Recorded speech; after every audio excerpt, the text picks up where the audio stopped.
Namaste and greetings. I, Asmeet Kaur, researcher at IMPRI, Impact and Policy Research Institute, Prabhav एवं नीति अनुसंधान संस्थान नई Delhi, extend my warmest welcome to you all to IMPRI Web Policy Learning. Today marks day 6 of the Feminist Foreign Policy Fellowship, Cohort 2.0, theme Women, Peace and Security, an online international winter school program. A 3-month immersive online Introductory Leadership Certificate Training Fellowship program organized by IMPRI, Center for International Relations and Strategic Studies, and IMPRI Gender Impact Studies Center. The chair of this program is Professor Vibhuti Patel ji, visiting distinguished professor IMPRI. The conveners of the program are Dr. Simi Mehta ji and Dr. Arjun Kumar ji. Before we begin, I would like to state the housekeeping rules. Please join the meeting on time. There will be Q&A session after each presentation. Share your questions on the Q&A box. The questions must not be posted an anonymous attendee. Ensure that your questions are precise. Refrain from making general comments in the question to save time. To begin today's session, I'm honored to invite Professor Vibhuti Patel ji, chair of the program, to share her opening remarks. Over to you, ma'am. Yeah. Thank you, Ashmit Kaurji, for introducing the course and rules and regulations. We have done considerable amount of work so far as the feminist foreign policy with special focus on women, peace and security and national action plan is concerned, because we had really renowned and highly experienced resource persons, Dr. Anuradha Chenoy, who spoke on the first day. She set the tone and she said that how the provision of peacekeeping, peace building and peacemaking, they are being challenged by the military industrial complexes, and she gave so many examples of wars and conflicts which are causing tremendous damage and harm to women and children. And she said that even after the political changes in so many Middle Eastern countries, we don't see the situation changing, mainly because of the imperialist and militarized masculinities, which is guided by very responsiveness to intersectional vulnerabilities and multiple marginalities of women, girls, boys, vulnerable man, trans persons. All of them face because of this militarized masculinity. And then we had a presentation on the second day by Dr. Vaida Nainar, who has experience of working at a global level, and she has played a pivotal role even in the jury of war crimes. She has worked closely with the International Criminal Court, and she has traveled extensively in the war zones and conflict-ridden areas, and she spoke about whole process of national action plan and how these action plans are implemented by different countries, though India has not come up with a national action plan. And in fact, Professor Anuradha Shinoy had also asked the participants to come up with a draft national action plan around which we can start public discourse. On day 3, we had Linda Lane, who spoke on monitoring and evaluation framework for national action plan, and she gave global experiences and global examples of transnational feminist solidarity, the grassroots level work, and she especially focused on 11 international networks of women, such as Women International League for Peace and Freedom, or Women International Development Europe, or Women in Environment and Development Organization, and VIEGO. So all these organizations are doing very important work in providing solidarity and also internationally building public opinion for peace and also for national action plan within the women, peace and security agenda. On day 4, we had a program discussion from the very important European countries, especially Professor Roxana Marinescu. She talked, first of all, she spoke about the work which European Union is doing, and she also told about the right-wing backlash that we are getting. Nandita Barua's forceful speech was on important concerns regarding gender implications of geopolitical scenarios marked by profound shifts in power dynamics and changes in political agenda. And then we had a very important discussion on four R's, like what kind of responsiveness, representation, resources, and uh, the budgetary allocations which the government is providing for implementation of gender action plan. And she also talked about the cyber technologies. At one level, cyber technologies are creating massive facilitating impact on for solidarity and for information sharing, but at the same time the cyber violence against women and girls, that has also taken a global nature, and it does a permanent damage. And all the nations, she appealed that all the nation states must come up with the their own stringent rule, the way Australia has now come up with. So all the nation states should come up with the very strict systems to address cyber crimes. On day 5, we had Ms. Farida Akhtar from Bangladesh, and she shared the experiences of Bangladesh so far as the National Action Plan is concerned. She also shared the how the whole history of Bangladesh liberation struggle from 1971 till 2025, and she said that National Action Plan in Bangladesh, though it is very rounded, it is very, in terms of content, it is very, very well drafted. Lot of collective wisdom has gone into it, but it is not, there is a confusion about who would be the implementing agency, whether it should be done by the Ministry of Foreign Affairs or Ministry of Women Affairs, and both of them are passing on the buck. So that has been a very sad scenario so far as the Bangladesh is concerned. She also talked about some of the important problems regarding climate change, and she said that how this issue also needs to be taken up, because even at the time of any disaster, it's the women who suffer the most.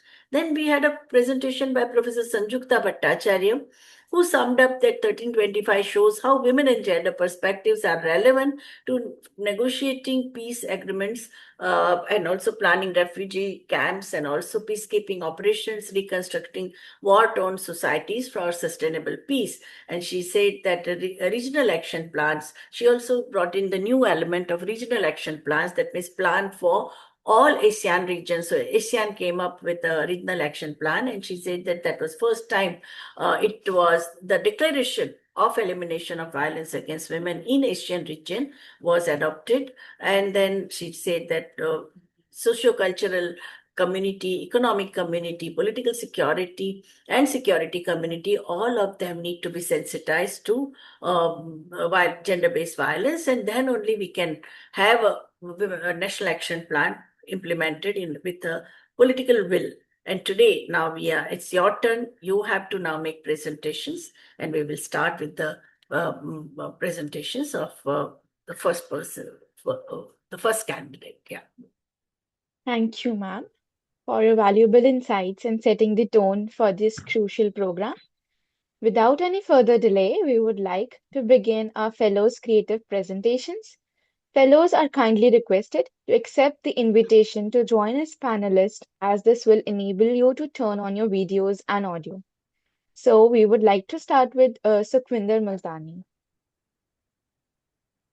Are you there? Just a second, Asmit. Can you please ask everybody to accept the request to join as a panelist? Kindly accept the request so that you can turn on your video and audio.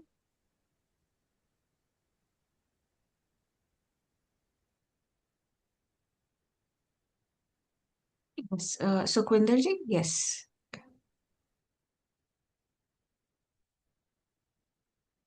Good evening, everyone.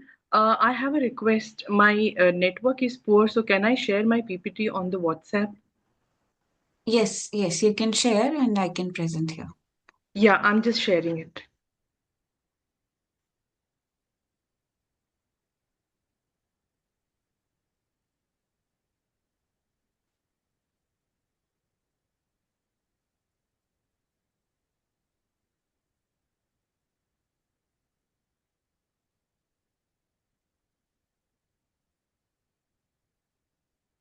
Yeah, just shared.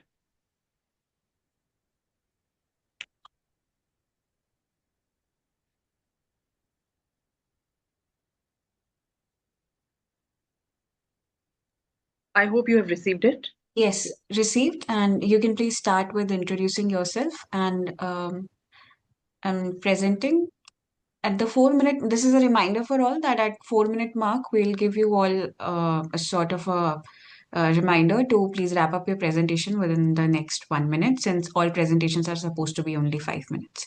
So, Kwindraji, we're ready. I'm presenting the screen Sure. and then you can start. Yeah.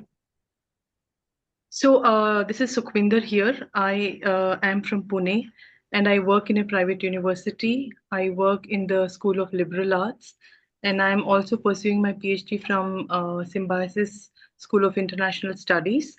And I have chosen this topic um, to highlight that dimension of maritime security which remains largely unnoticed and invisible.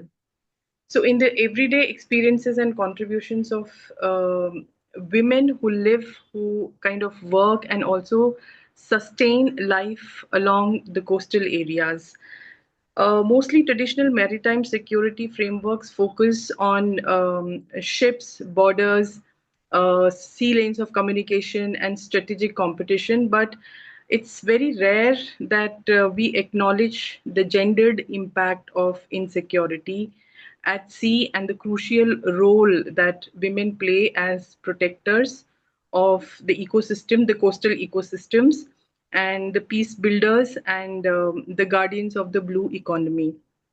So, in essence, the study has been undertaken to address security at sea, not just as absence of conflict, but as the presence of inclusion and care for those who live at the coastal area. So yeah, I'll just this is a short poem that I'm going to recite, and slide one.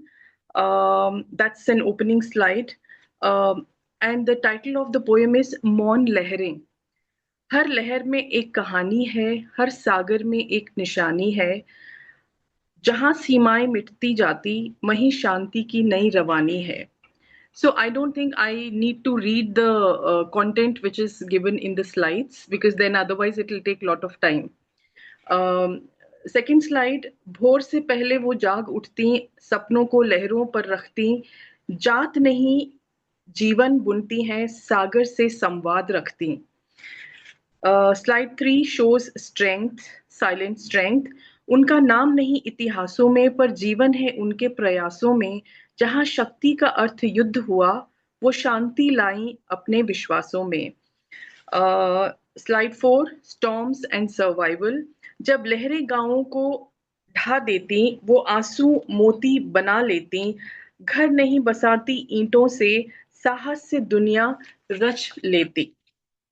Slide number 5, it talks about guardians of the blue economy. Women are the guardians of the blue economy. I don't know what we call mangroves in Hindi. So मैंग्रोवों की छांव लगाती, नीले अर्थ की लहरें जगाती, धरती जल और जीवन की सांझी रक्षा की बात बताती. Slide number 6, it's about feminist maritime security. नारी दृष्टि कहती यही, सुरक्षा में बसती दया सही, जहां हथियार नहीं संयोग हो, वहीं सच्चे जीवन का योग हो. Slide number 7, a feminist lens on the sea and security. जब दृष्टि करुणा से मिलती तो शक्ति भी कोमल बनती. सागर कहता संघर्ष नहीं, देखभाल से ही राह निकलती. Slide number 6, why women hold the tide, as in why they want to be included in terms of security of the oceans. And so it goes like this. क्यों थामे ज्वार वही स्त्री, क्यों बनती सागर की धरी, क्यों उसके भीतर लहरों सा धैर्य और जीवन की लय भरी. Slide number 9, where feminism meets the ocean. जहां नारीवाद सागर से मिलता वहीं करुणा का फूल है खिलता. देखभाल जब शक्ति बन जाए तभी सच में बदलाव पलता. Slide number 10, a short line of peace. शांति का तट यूं बन पाता, धीरे धीरे आकार गिराता, हाथ जो देते रुकते नहीं, वही सागर को क्या रूप दिलाता। Slide number 11, the heart behind the story. कहानी का दिल यही बतलाए, उनके साहस की लौ अपनाए, नीति और मानवता जब मिले, तब समंदर भी दिशा दिखाएं। Slide number 12, diplomats of the ocean. वे सागर से संवाद रचाती, ज्वारों से समझौते करवाती, मौन रहकर भी संदेश कहें, धरती को संतुलन सिखाती। And slide number the last slide, with gratitude. कृतज्ञता उन लहरों की है जो स्त्रियों को शक्ति कहे, कृतज्ञता उन कदमों की है जो हर तूफान में भी अडिग रहे। So this is the essence of Silent Waves, Feminist Reflection on Maritime Security and the Women, Peace and Security Agenda. I hope I have completed within the time. Yes. Oh, so I would like Professor Vibhuti Patel ji to share her remarks. Yeah. So are you going to also write an essay on maritime security? Because it's a new Absolutely. area and not much work has happened. So you Yes, can yes, make. absolutely, absolutely, yes. Okay. But it's a very moving poet. Yeah. But also, Thank I you. think you should have added one verse regarding what the society and the state needs to do. No, they also need to change their attitude towards Yes, this time. Yeah, women's yes. questions. So when I Because started writing, putting yes, yes, all the ma'am. burden on women, because as it is, women are overburdened, and then it is they are doing so much. So appreciation, very good. But then others also, the state and community, they also need to Yes, be yes. not only So acknowledging but doing when I something concretely. no, Yeah. when I start writing, I'll definitely focus on community and other State states. also. Yeah. Yes. Yeah. Thank you. Thank you. Very good. Very Thank you so moving. much. Yeah. So our next presenter is Shrishti Sharma. Yes. Am I audible and visible? You are audible but not visible. Am I visible now? No. No? Yeah. Yes, now you're visible. Yes. May I please share my screen for the PPT? Yeah. Yes. Yes, just give me a moment. Share. Yes. Is my PPT visible to everyone? Yes, it is visible. It's in working mode though. Yes. Okay. Good evening, everyone. And I'm Srishti Sharma, and I'm a PhD research scholar at Central University of Punjab. At where? At which Cen- university? Central University of Punjab. Punjab. Okay. Yes. Before starting, I just wanted to say that ma'am's poem was very beautiful and inspired. And yeah, so I'll start with my presentation. So basically, my presentation is on fight for survival and quest for dignity, Gazan women under occupation, how the war has affected the women in Gaza. And yes, the presentation is going to be on that. So I'm not gonna bore you with stats, but you can just read the stats. But this is the reality of Gaza. This is what is happening in Gaza. So many women and children are being, victimized, and gender-based violence is at its height. But the one because gender-based violence has so many tangents, and of course we all understand that, but I feel like the mainstream media has not covered all the tangents of gender-based violence. So I feel I believe only cases of sexual harassment, which is rape and everything else, only that is being somewhat shown on the mainstream media, and not the other kinds of violence. And one of the main issue is the reproductive violence. So reproductive violence is not being shown at all. I mean, the countries also are, all the other countries are also not, sympathizing with this, and have not acknowledged this at a greater level. The only country I can say where there was some data was in South Africa, where they had challenged this in the court, and as a genocide. So yes, so only South Africa was the one that acknowledged it and took some action, but the rest, the media and the countries, they've all been on this. So that's the one problem. And the second one is all the I want to explore all what is the response of all the countries, specifically the ones who have adopted a feminist foreign policy. What is their contribution? How are they contributing to? How are they helping the women in Gaza? What is their response? And also the needs of the Gazan women. So this is a very different angle I'm taking. So I am gonna, I will explain it further, but if you are aware of the Maslow's hierarchy of need, so I'm gonna look at that hierarchy and then decode the needs of the Gazan women and how they are being deprived of all those needs. So let's start with the Maslow's hierarchy of need itself. So this is the pyramid. Abraham Maslow was one of the American psychologists, and he gave this hierarchy. It was basically made for motivation. It is a motivational theory which he gave, but it's very ironic that now we are using it for decoding something as brutal as needs of women who are being traumatized in conflict-ridden areas. So I'll start with the lowest one, and then I'll make my way up to the top of the pyramid. So the lowest one is the physiological or the biological needs.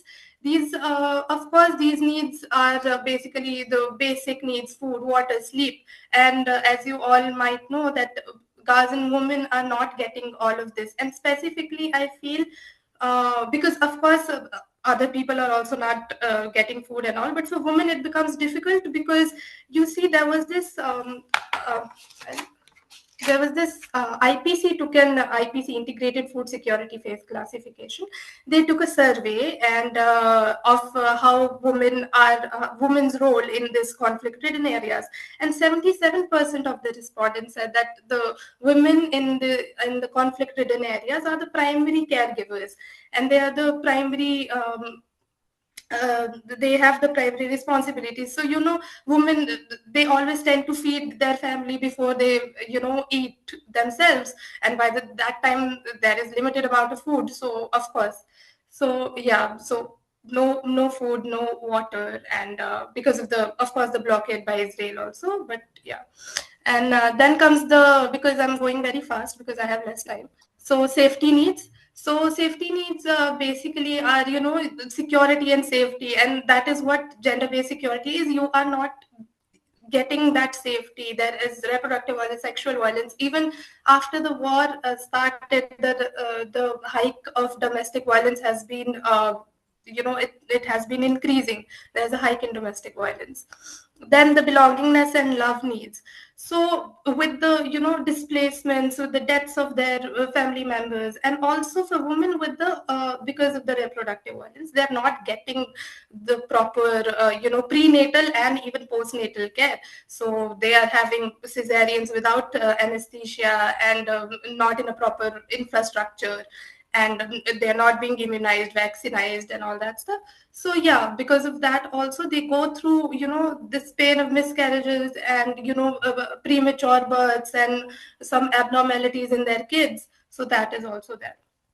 Then fourth in the hierarchy is esteem needs. They are divided into two. So first is basically the first that talks about the autonomy or the freedom of the person, and there is, of course, there is no freedom. And the second also the self-respect. And when I was going through the articles, I read that how women they are being extorted in exchange for money or some food. They are resorting to prostitution because they don't have any other choice. So yeah. And the second set is basically the support of your family members or the other. But I am taking it in a bigger picture. There is lack of global support also to these women. Nobody is supporting. So that. And Actually, you have exceeded your time, so please wrap up as okay, soon as possible. just give me a minute, yes. And then we go to the self-actualization. We do not need to talk about this. It's very ironic because when these four needs are not only accomplished, how can they reach the self-actualization phase? So yes. Then I'll just go through it very quickly. Nations with a feminist foreign policy. What have they done? I feel like they have resorted more towards taking sides politically and not, not thinking about the feminist values, or not taking any, feminist positions, or, following up on their feminist commitments. So if we talk about Germany, Canada, and France, Canada and Germany were the countries who vocally supported the Israel's cause, and France is the one who, they stopped the protesters, the pro-Palestine protesters, with tear gas and water cannons and all that stuff. And I feel, who is helping? The main question is, who is helping the women in Gaza? Because when the community, and specifically the countries who say that, we are, with the feminist foreign policy, they say that we, have to protect these women who are marginalized, who are, going through a tough phase. I don't see that happening with the countries who have an FFP also. Yeah, thank you. The last, it is essential to acknowledge the struggles of the diverse group, including men, women, children, and other marginalized population, and to prioritize their experiences and voices. In the context of Gaza, fostering a sense of belongingness and solidarity is vital. Thank you so much.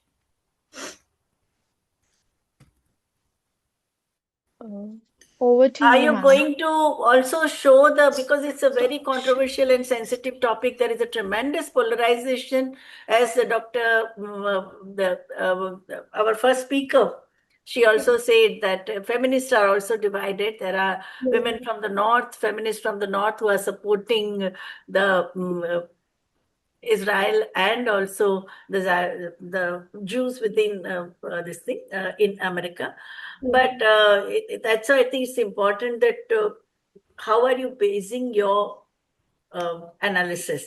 What are your sources? Are you going to quote the peacekeeping forces who are working in Israel, or the Doctors Without Border, or Women Without Borders? There are so many international organizations working in Gaza. So if you can put that in there into inverted comma instead of you saying that, no? Okay, yes. That will have a This is more all authentic. cited. This is not my thing. This is all No, that's why. So references you will give, but also some of the quotations from the relief workers, no? And okay. also the human rights organizations, Oxfam and Novib, and so many organizations are currently working. In fact, more than 200 journalists, all that you can say, more than 200 journalists in your introduction, that the devastation that has taken place is over. They said the number of children, that data is also there. How many children have died? How many journalists have died? Those who were relief workers have also died. And Yes. in that, if you contextualize that whole devastation and what happens to women in terms of their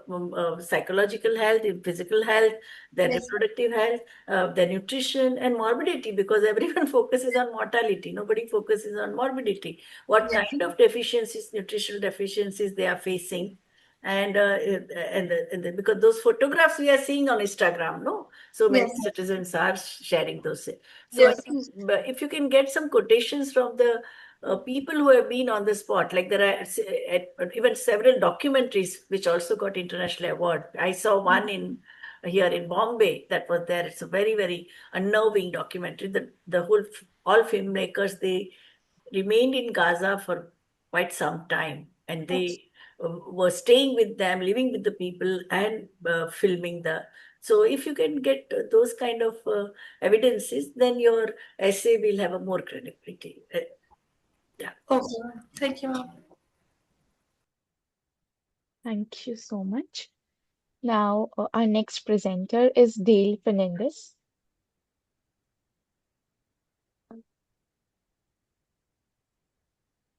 Are you here, Dale? Yeah. Okay. Can I just send the PPT on the group because my connection is a little feeble.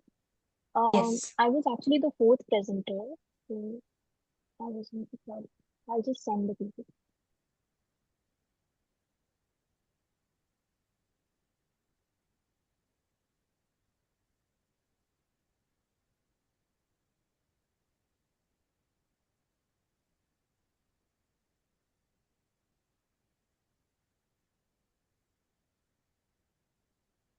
I'll share it on the group. I'm audible, right? Yes.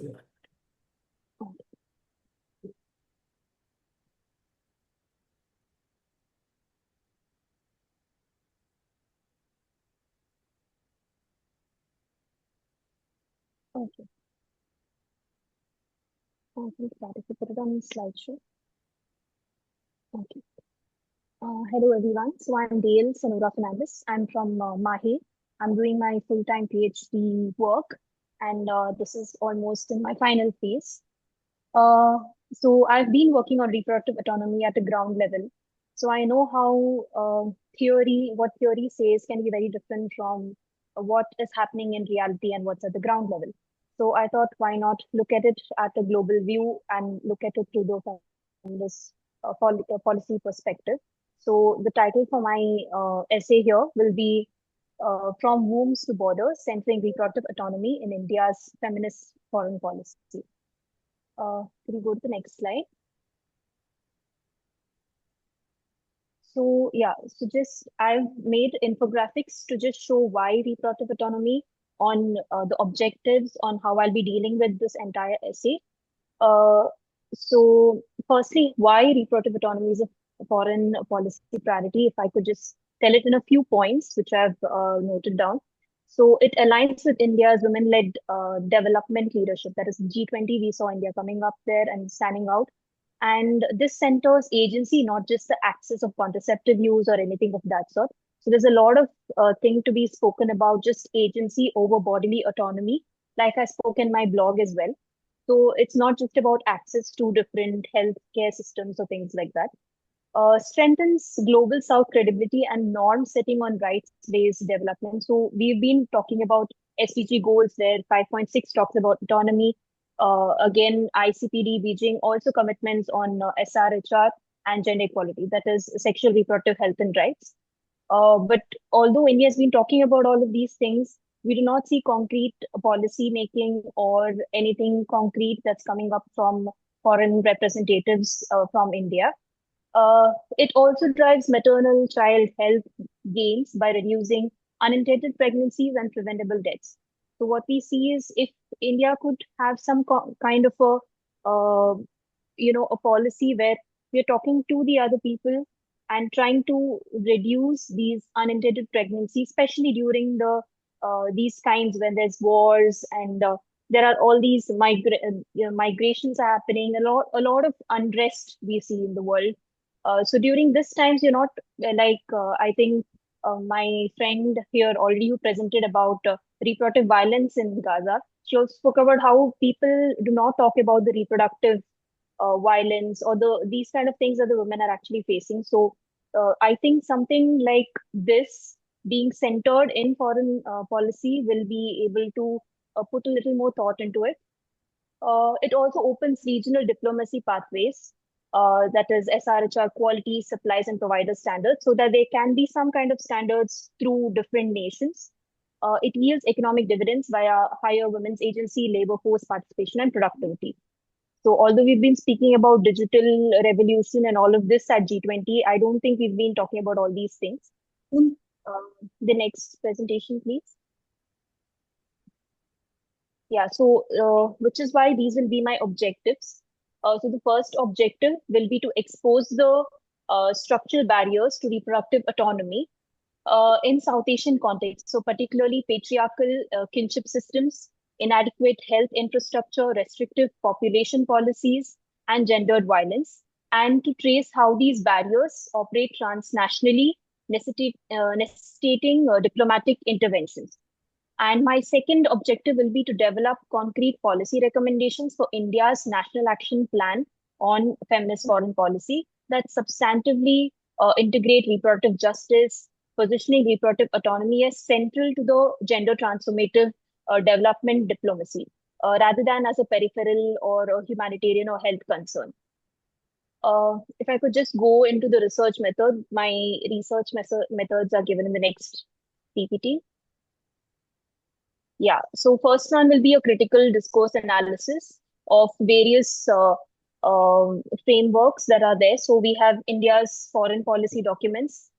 So we have from the Ministry of External Affairs regarding foreign policy, outputs from India's G20 gender working group, then statements about the implementation of sustainable development goals in India, bilateral health agreements, India's interactions with the CEDAW and International Reproductive Rights Framework, I will try to explore through this critical discourse analysis how reproductive autonomy is portrayed or notably lacking in these documents. So there'll be a language analysis and a framing either reinforce or contest gendered power dynamics. And the second one will be a policy document analysis. It will focus on India's current health diplomacy initiatives, maternal health programs, contraceptive access policy. So a few of these things I've already done as part of my research, as my PhD research. So this analysis will aim to pinpoint the opportunities for incorporating reproductive justice frameworks and to evaluate existing deficiencies. And finally, a comparative policy analysis, which will investigate how other countries will have been articulating foreign policy frameworks. We have seen how Sweden, Canada, Mexico, Spain, Germany, all these countries, whether they have spoken or not spoken of reproductive aspects into their foreign policy. So we will have a comparative policy analysis with this regard. If I could just conclude. Yeah, so this is, before I can conclude, a little bit of work that I had done preliminary, I'll just show. So this is with regard to the language analysis, that is a critical discourse analysis that I'd done. So what we can see here is the first column, you can see those rights-based terminologies that are being used at the UN or the G7. So such as sexual reproductive health and rights. But in Indian G20 presidency, the terminologies used were very vague, like women's health, nutrition, maternal health. Or the next one, if we see gender-based violence, instead they have used safety, security, suraksha. Bodily autonomy, we can see they have been used just as decision-making, agency, and economy. And the last one, we can see unpaid care work, where they have just used care economy and livelihoods. So we can clearly see they have depoliticized the body or shift focus from structural patriarchy to law and order protectionism and there's limit to agency to the public economic sphere, leaving out the entire private sphere, that is the family sphere. And also the last one, it acknowledges the labor, but frames it as an economic sector to be formalized rather than a burden to be redistributed. So this kind of analysis will be done so as to understand it. And finally, to conclude, I'll try to position India as a frontrunner in gender transformative development by trying to meet the international human rights responsibilities towards women and girls. So as to give enough recommendations, so we'll be able to get this into the feminist foreign policy as the Indian one. Thank you.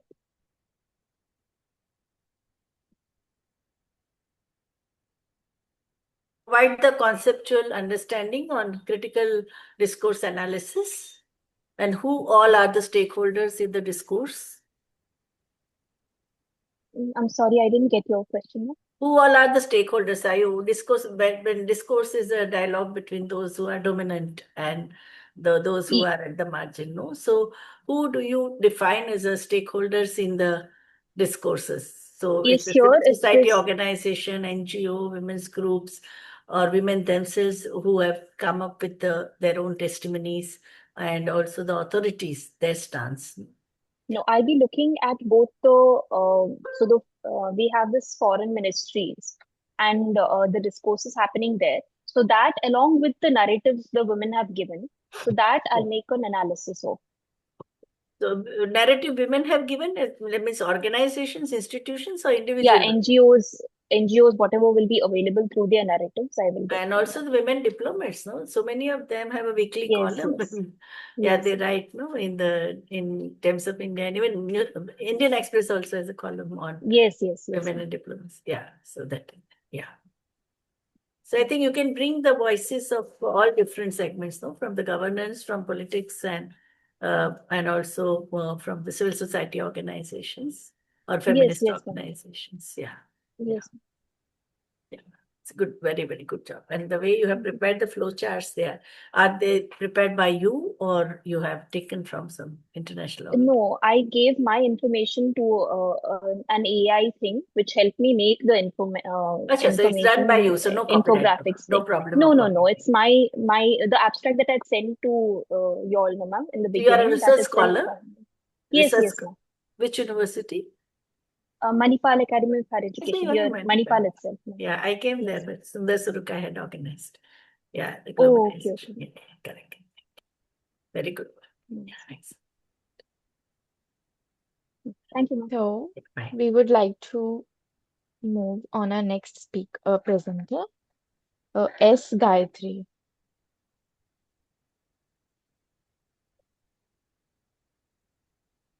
I hope I'm visible and my screen is also visible. Yes, it is visible. Okay. It's in working mode though. Yeah. So, my title is The Economics of Safety: How Financing Architectures Shape Gendered Outcomes in Public Transit. I am Gayatri. I am a PhD research scholar in School of Planning and Architecture, Bhopal. I'm currently in New Delhi. So, starting with the presentation, it will contain introduction, literature review, objectives, methodology, the basic analysis, summary of findings, policy recommendations, conclusions. Starting with introduction, women face higher transit related risks, including the harassments, unsafe access routes, and all those things. So, safety concerns strongly influence their route choice, timing, and the mode selection for their travel. Inadequate lighting and poor stations often keep them from traveling. And this fear, the perception of safety, affects them more than even the actual crime risk. This is a problem across the global transit systems. So, women undertake these safety works which restricts the mobility and autonomy due to the constant risk management. This safety work may also include a term called pink taxes. They sometimes need to pay extra in order to get the safer mode of transport. Literature rarely examines how financing models shape the operational safety outcomes. Without gender responsive financing, the safety interventions deteriorate, widening the gender gaps in the mobility. So to analyze all these things, there are three objectives that are outlined in this particular study. First, to analyze existing global evidence on gendered safety challenges in public transport and identify the structural factors influencing women's mobility experiences. Second, to examine and classify the public transport financing mechanisms used internationally and assess how these mechanisms shape the safety related service characteristics. And lastly, to synthesize the insights from global case studies in order to propose a gender responsive financing framework that supports safe and inclusive mobility.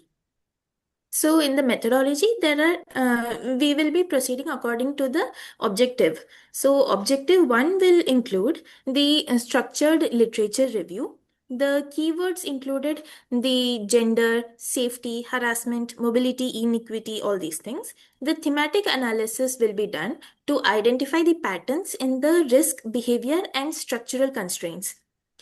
The conceptual grounding of gendered transit safety challenges will be taken out from it. Second objective will include in order to get the second objective done, we will be reviewing the reports of World Bank, the UN Women and Transit Authority documents. The comparative document analysis will be done, and the content coding and cross case comparison will be done in order to get the financing typology linked to the safety implications. And lastly, case study synthesis will include the selection of international case studies with gender disaggregated insights. Thematic coding of institutional, financial, and operational patterns will be done, and cross context synthesis will help us to get the gender responsive financial framework for safer mobilities. So, objective one, the gender safety patterns, the literature review revealed that low service frequency increases the waiting time risk and harassment exposure. The overcrowding strongly correlates with the sexual victimization in multiple cities. Poor lighting, inadequate upkeep, all these things also affect the first mile, last mile environments along with the entire whole journey approaches. And lastly, the infrastructure upgrades alone will not help the safety without the operational support. This was the table prepared based on the safety challenge, reoccurrence across the studies, the severity which was there for the women, and the source type. Then, in the objective two outcomes, the findings were that the recurrent operating budget show the strongest impact on the safety. The capital only funding leads to deteriorating infrastructure and unsustained safety. The farebox dependent systems create the violating limiting safety programs.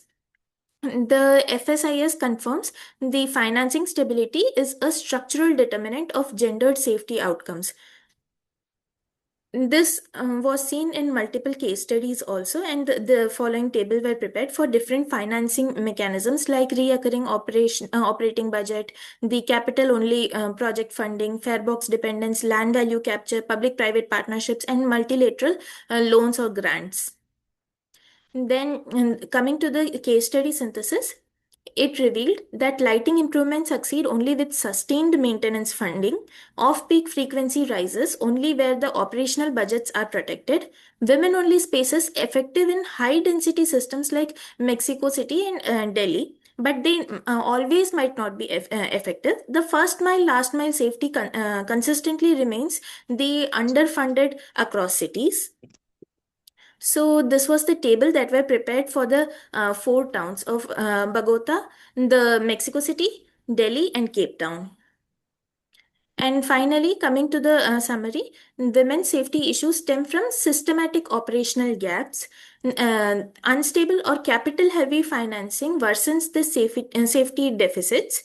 The strongest safety impact is of the reoccurring operational budgets. The cities with protected operational funds show more durable safety outcomes. First mile, last mile connectivity is consistently underfunded, and financing structure is a core driver of the gendered safety outcomes. There is someone speaking. Okay, and there is a need to prioritize the responsive reoccurrent funding. And there is a need to allocate dedicated budgets for lighting frequency and the staffing, surveillance, and last mile. Gender clauses needs to be present in PPP models and multilateral agreements. The safety indicators needs to be incorporated in KPIs and gender responsive budgeting. And there is a need to treat the first mile, last mile safety as a core transport investment.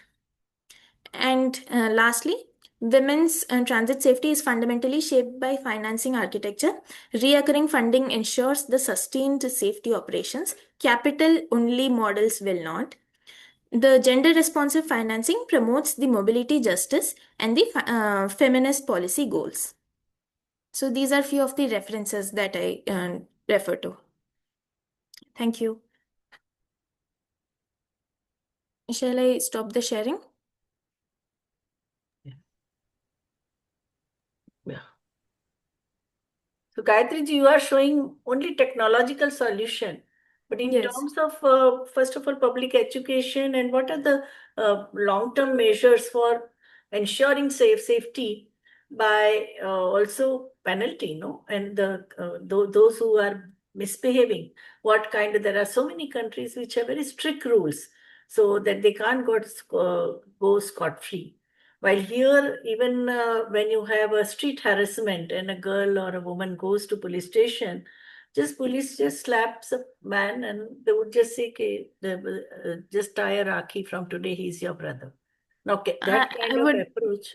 Yeah. I would like to interrupt here, sorry. And the scope of this study is limited to urban planning and spatial interventions. Yeah, The but then policy even in level urban interventions. planning, public education, like the way in a bus they have written, no, that this sex selection is a crime, or positive messages that beti bachao, beti padhao. So those kind of continuous hammering of the safety concerns, no, that it is the duty of all, and plus bystanders, role of the bystanders when they see something happening, shouldn't they intervene? Or if they are scared of retaliation, can't they they can at least make anonymous call, no, to the police. Now there are so many helplines are there.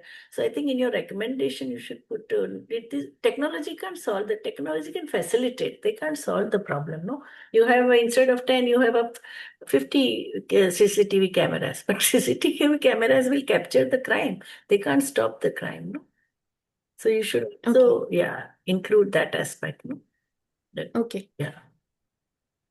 One is a point about bystanders and those who witness. Just don't be the silent spectator. That is one thing. And also, second one is about what are the punitive measures the state takes. No, like Singapore, Hong Kong, so many Middle Eastern countries, there are very high punitive measures they take, or at least they immediately respond. Here, our response rate itself is so this thing. On the contrary, they scold the victim that we have a far more serious cases to look after. Why are you wasting our time? That is the kind of approach you get at the police station, no? So, Yes. so responsibility of the criminal justice system. That is because safety plus justice, no, both are required. Okay. Thank you. Very good. Thank you so All of you much. have chosen such very, very innovative subject and the unexplored areas so far. So it's very going to add to the existing knowledge here. So our next presenter is Ruchira Dolai.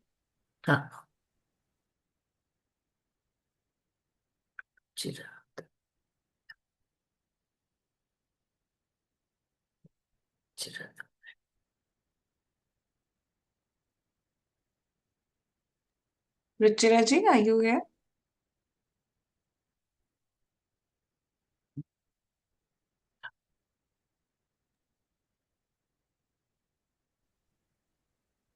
Ruchira ji, please unmute yourself.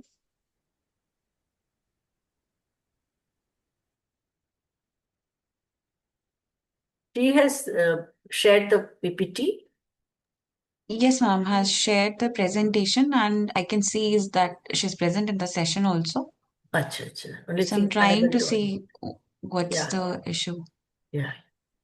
I think she has turned on the video. Can anybody see? I'll stop sharing and let's see. Yes. Yes. Hello. Madam, can you please unmute? Yeah. That's a problem. Am I audible? Now Yes. you're audible. Yes. Am I audible? Yes. Am I audible too? Yes. Yes. Okay. Yeah, sure. But to start with the introduction again, to understand on women's urban migration dynamics, I would say that when a woman migrates from a rural to urban, it takes a crucial role wherein addressing any of the economic barriers, what prompts them to move into an urban area.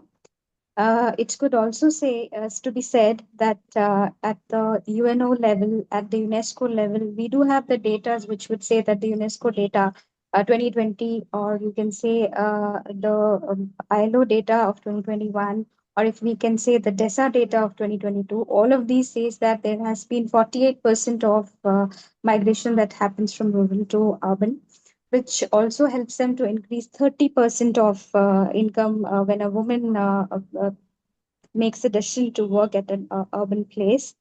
Coming to the fact that when a woman goes to an urban place, we generally do not have the understanding how it works, the greater access to the microfinance level, the greater aspects to the entrepreneurial networks, and which could enable a woman to have a small business worked out to be a better diversified income sources is something which we can say that has to be learned by a woman through the help of governmental incentives or governmental schemes.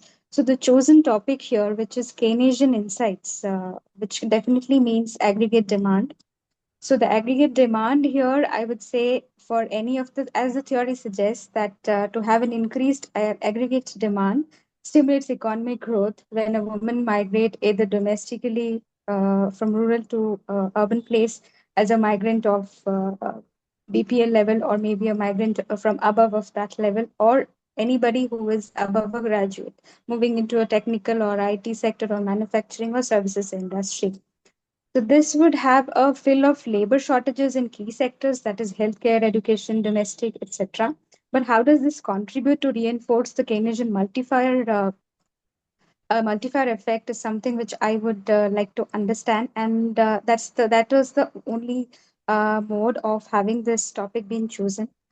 Now, when we talk about the second, yeah, thank you for moving to the second slide. So, when we have the micro financial level being taken into account, or if we talk about urban migration, why do a woman moves? What can we better do not to have such kind of migrations, which puts them into a pre-entry job dissatisfaction or post-entry labor dissatisfaction, which you could say the labor force has not been addressed, the amount, the wages that they need to be potentially are capable of are not being provided to them.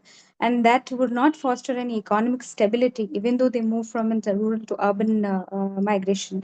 So the dynamics which works here is not affecting the Keynesian model, but also does not influence a positive employment or a social policy. Now, when we could we please move to the third slide?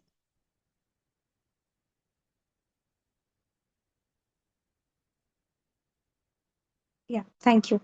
So the economic benefits which has been mentioned, that when we have an economic gain, the sector engagement and the education skills that are required for any migration that pertains to the stability of a woman income sources through any vocational training, through any kind of employability education that they needs to take for, does definitely count for any financial aspects that they would require for any inclusive growth. And to measure those inequality, I would say that we would need some conscious facilities, some conscious policy making, which needs to be addressed and implemented. If we could please move to the last slide. Next slide, please. Yeah. So the opportunities which has been given as today at a rural level does help fewer women through SHEs, stakeholders like different incentives, different policies which has been provided to the rural women just to start with their own ventures, to make a so fair labor standards, and then to have an access to social protection and have their recognition of skills amongst themselves. So certain financial inclusion opportunities which has been provided currently sounds good. The challenges which they are currently focusing, it could be related to the childcare options, or if it possesses any kind of barriers that accounts for the stability. Even though they are migrant, they do have their own challenges at those areas. So if you could just next slide, please. Yeah. Thank you. So the talking of all of these and the technology advancements that we have gone till now, I would not say that we have enough empowerment of women through economic barriers or have adopted some policies which could help us to bring the inclusive growth and empowerment. For that, we could improve our policies and with any national action plans, with any at the women schemes, with having new employment standards raised, with rural employments, with whatever which agriculture lands they have got, to have some technology advancement being used for them, having ultimate impact on any kind of social tensions that creates due to the inability of getting a proper standard, proper wages, proper social factors, which in the name of any ethnic or in the name of any religious chauvinisms which they face at interstate level, or if you could say inside India, they do face such things. If that could be addressed through policies, equal wage in the post entry phase, and when they are first hired, but firstly they are hired but they are not paid at a real good amount which they deserve. And upon at rural levels, there are certain discrimination, even though they are high.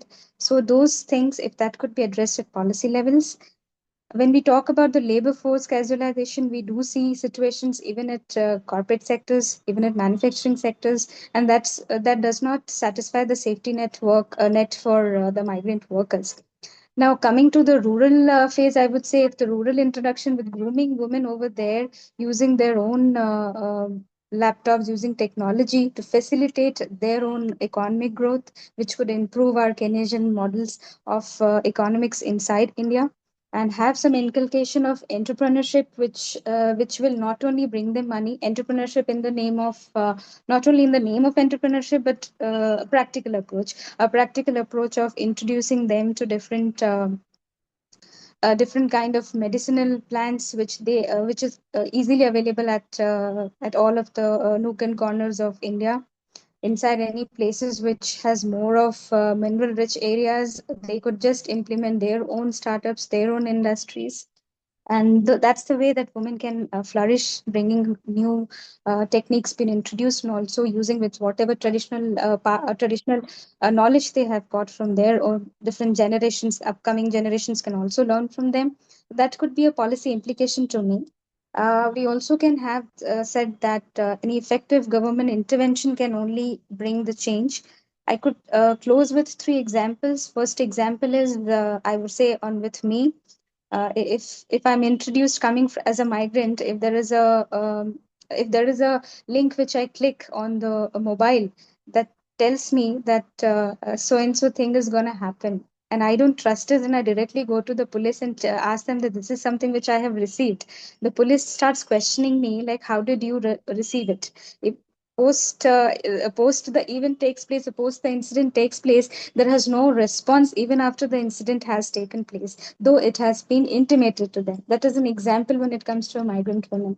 Second example I would like to take, when we take a child to a school, a woman, she doesn't know many of the things which should be taken into account. What is foreign policy? What is an internal policy? What is the law for me? So even a woman as a child doesn't know. So this is something comes from the second example comes from me going into a voluntary activity which I have seen over there. The third example which I will give on my self evaluation post COVID, it's really tough for a woman who manages the entire family alone. With ailing parents, with ailing facilities, unavailability of facilities at a rural area, and the only thing that you could say is the opportunity we would be given only at the stake of our lands or stake of our places, which does not, in the name of ethnic or chauvinism, or in the name of religious chauvinism, in the caste chauvinism, if that could be addressed as a policy to have it is not only a woman who could implement that, it has to come from a community. A community implementation is more effective. A community of women, a community of different SHGs, a community who can help everybody, each other, everybody to make a progressive India, which does sense to me like a Viksit Bharat, not by grabbing lands, or not by having a geopolitical incidents happening around and creating social tensions that doesn't help women and children at all. So thanking you all for hearing it out, and that's all from my end. Thank you. Yours is a very important analysis of migration and the difficulties faced by migrant. But I think when we talk about the National Action Plan with regards to feminist foreign policy, you should also come up with that what kind of agreements you can have, whether it is in NAFTA or ASEAN or this thing or any other the G20 or BRICS. What should be the common understanding so far as the trade relations are concerned? Because focus women, peace and security now, it is not only confined to war and conflict situation, but even the trade negotiations which are taking place between the countries. So what kind of consensus the world community needs to build with the thumb rule of the UNHRC, the CEDAW, or women's rights are human rights, Vienna Congress. So I think that angle also you should bring. No? Sure. Thank you. You should. Because the cross-country migration has now exponentially increased. Even it was felt that after pandemic it won't happen, but that's not the case. It's happening in a big way. And barriers are also there in a very big way. So many Western countries who were liberal earlier, now they have become very strict. For example, Germany or France or even Sweden and America, of course. In trade negotiation, when it comes to foreign direct investment or foreign institutional investment or movement of the goods, there also now you see restriction with America imposing so many taxes, no, on the different countries. So I think that Yeah. political backdrop, you should say within that you say that who are the most vulnerable in the pyramid, no, of the economy, when are at the bottom of the pyramid, and what kind of safeguards. All nations, there has to be consensus among the trading partners. If you can trade the goods, if you can trade the capital, if you would talk about the free flow of capital and goods, now they are not doing that so much as they used to do it 30 years back. But why there are so many restrictions for the human beings? No? And the double standards also. There are one rules for Anglo-Saxon people and the other for because now that American senator has said, no, they don't allow migrants after that bombing. So every time migrants are also blamed for whatever goes wrong with their system. Yeah, sure, ma'am. Thank you. Thank you. So Ruchiraji, are you research scholar? Hello? Okay, we can move ahead. Thank you so much. So our next presenter is Chetna V. Chetna.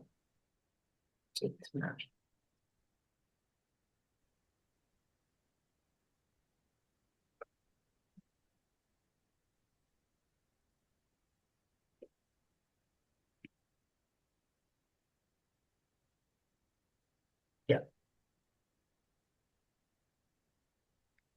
Good evening, ma'am. Yeah. This is going to change. Yeah, Chetan, please go ahead. Yeah. Yeah. So the title of my research would be Embedding Intersectionality for Feminist Governance. So my idea is that public policy in general or foreign policy in particular does not reflect the ground realities and the lived realities of women, or we do not have sufficient bottom-up evidence in public policy discourse in general, so that the ones who are implementing policies are not aware of the ground realities, etc. And if we can take consideration of all of these things while we curate policies, probably we will have a much better policy in our hand. Also, another concept I want to bring here is intersectionality, which is a buzzword in political philosophy, studies, narratives, discourses, etc. However, how are we trying to include this within our theoretical foundations in order to build theory, etc., was the interest that I had. And for this, I had done a field work in Kolar district. This is a very small number of people whom I've interviewed, etc., in order to reflect it. However, it will act as empirical evidence to understand the rural women background, etc., and that is why this was done. So on the macro level, it has implications. The research objectives has implications in governance and policies as to how to analyze inequalities, how they are deeply rooted within our households, etc. And the purpose is to propose an intersectional feminist governance framework for redistribution, recognition, as well as reform. So on the micro level, I've analyzed the households and the communities in Kolar district of Karnataka in order to understand benevolent patriarchy that exists within the households, as to how women are silenced, etc., the gendered power, all of these things. Also, as I said, this is going to have theoretical contributions as well in order to bridge macro frameworks into the micro realities that we are trying to understand. So the research methodology is qualitative, mixed methods, and exploratory in nature. Also, I've analyzed a lot of currently existing theoretical frameworks also to understand this one. These some of the literature review, and I've presented in this way. Firstly, understanding justice. So from Rawls to Ambedkar, I've tried to understand the major theoretical foundations that they have worked upon, be it liberal egalitarianism and Sen and Nussbaum's capability approach, etc. All of these things have been analyzed, and also the feminist narratives. So this is the main agenda, the intersectionality approach and feminism. And next would be public policy and governance. So we are trying to understand intersectionality as analytical framework. On the other hand, how patriarchal bargaining is happening where women strategically negotiate within the constraints for safety and survival. So this I have witnessed in several households where I conducted the research, where women are completely okay to be under this benevolent patriarchy under the guise of receiving some amount of safety and sustenance from the male partner. And also the ethics of care and the economy of unpaid care labor, etc. All of these things have also been studied upon. Then it is policy and governance. So this is the brief overview of the literature review that I've analyzed. So I've taken note of the current policies and also in the questionnaires, in the focus group discussions, etc., about how much access do they have. For example, a Dalit woman is employed in the Anganwadi center. However, how is she looked upon by the people there? So caste becomes a very strong identity of this woman. So even though she's empowered by reservations, etc., and which she also accounts for her entire family, it is not converted into lived realities. So here is where intersectionality comes in. And if we take account of all of these things, then probably we can have better policy measures. So this is a gist of the field work that I've done in Kolar. So I was the Sharmila Reddy's work on lived realities. This was what I referred to before entering into this one. So I've done interviews, I've done fieldwork observations, and tried to understand women's interpretations and thematically code all of these things in order to understand the lived realities. So with this, we arrive at deconstructing power. So one would be through intersectionality itself as a tool of analysis, then the concept of benevolent patriarchy, and then how all of these everyday experiences of recognition, autonomy, and voice can be embedded within our justice frameworks as well. So in governance insights, the caste-based exclusion, the spatial marginalization of women, and class differences in various welfare access. So we have something term deemed as welfareist on paper, but however, how is it translated into lived realities is the challenge. And by providing empirical evidence from smaller groups such as Kolar, one district, several households, discussions, interviews, etc., how can this empirical research or evidence can be applied in the larger policy domain is the challenge of this paper. Then the household insights again, the ethics of care narrative and upholding honor and unpaid labor work disguised as dutiful behavior of the woman. This also has a lot of cultural understanding and guided under the norms, regulations, etc. of women. So the hidden costs of all of this would be silence and emotional labor that women undergo every single day and strive to have their own self-worth and identity curated, but do not have a space in order to do so. So the key findings of this research would be how benevolent patriarchy can be understood as a governance issue as well in everyday governance and particularly in local governance. So understanding intersectionality in households and how justice is something that is lived and silence is also being used as a political mechanism, and hence all of these things can be addressed. So the implications for policy and future directions would be policy directions would be these. One is to consider household power and value cared work. So this is being done by several scholars, and there is a lot of research which also says this. However, in the context of foreign policy or feminist foreign policy, including global South feminist voice and policy analysis becomes important so that we understand the ground realities. We follow a bottom-up approach while we are curating these policies. So justice-oriented policies at local, national, and international levels have become the need of the hour. And by doing this, I look forward to attain this as well. And also inclusive planning is another phenomenon that I would try to include, where marginalized women are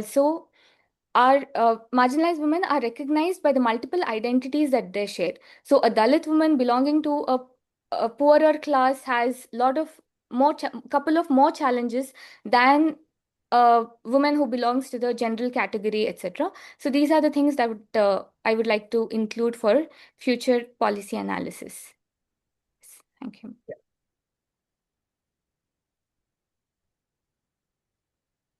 Yeah.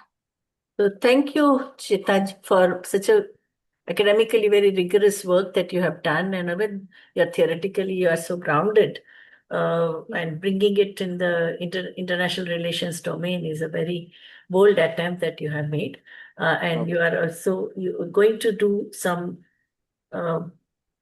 interviews, no? Yes, ma'am, I've done a couple of interviews already. So I've taken about 6 months to do these interviews, household surveys, etc. So I have a set of data already. I'll have to analyze that and put it in the research paper. So ma'am. you are going to give us the demographic details of your interviewees? Yes, ma'am. Yeah. Their age group and Yes. educational level and what they belong to. Yeah, it's a very good work. Thank you, ma'am. You're connecting the local with the global. That's very important. Yes. That you have Yeah. brought in. That think globally, act locally. That approach that you have adopted. Yeah, thank you. Thank you, ma'am. Thank you so much. Now, our next presenter is Anjali Gurjar. Anjali Gurjar. Okay. Yeah.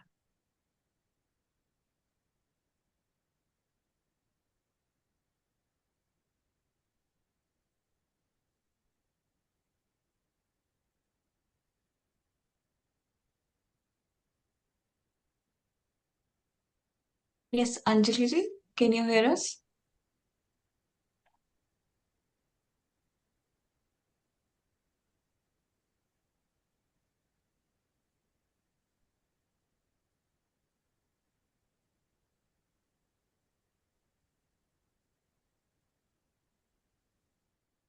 In the lieu of time, ma'am, maybe we should move on to the next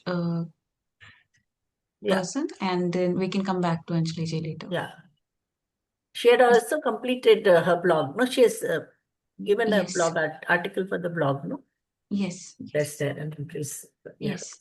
Anjali ji, if you're able to hear us, we can't hear you at the moment, so we're moving on with the next candidate, and we'll come back to you after this again. Yes. Hopefully, by that time, your technical issue will be resolved. Asmeet, who's next? Our next presenter is Faiza Afrin.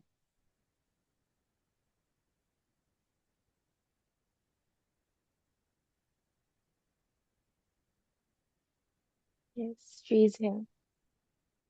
Am I audible? Yes. Okay. Just give me 1 second. I'm gonna quickly.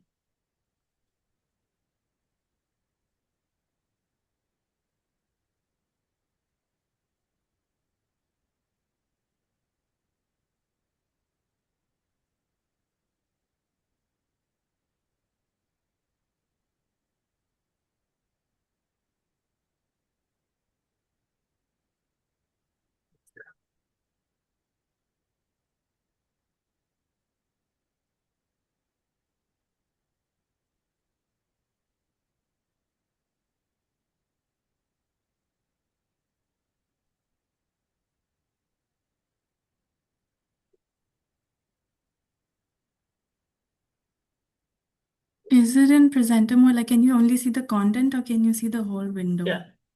Yeah. Ma'am, can you only see the window or the all of the content?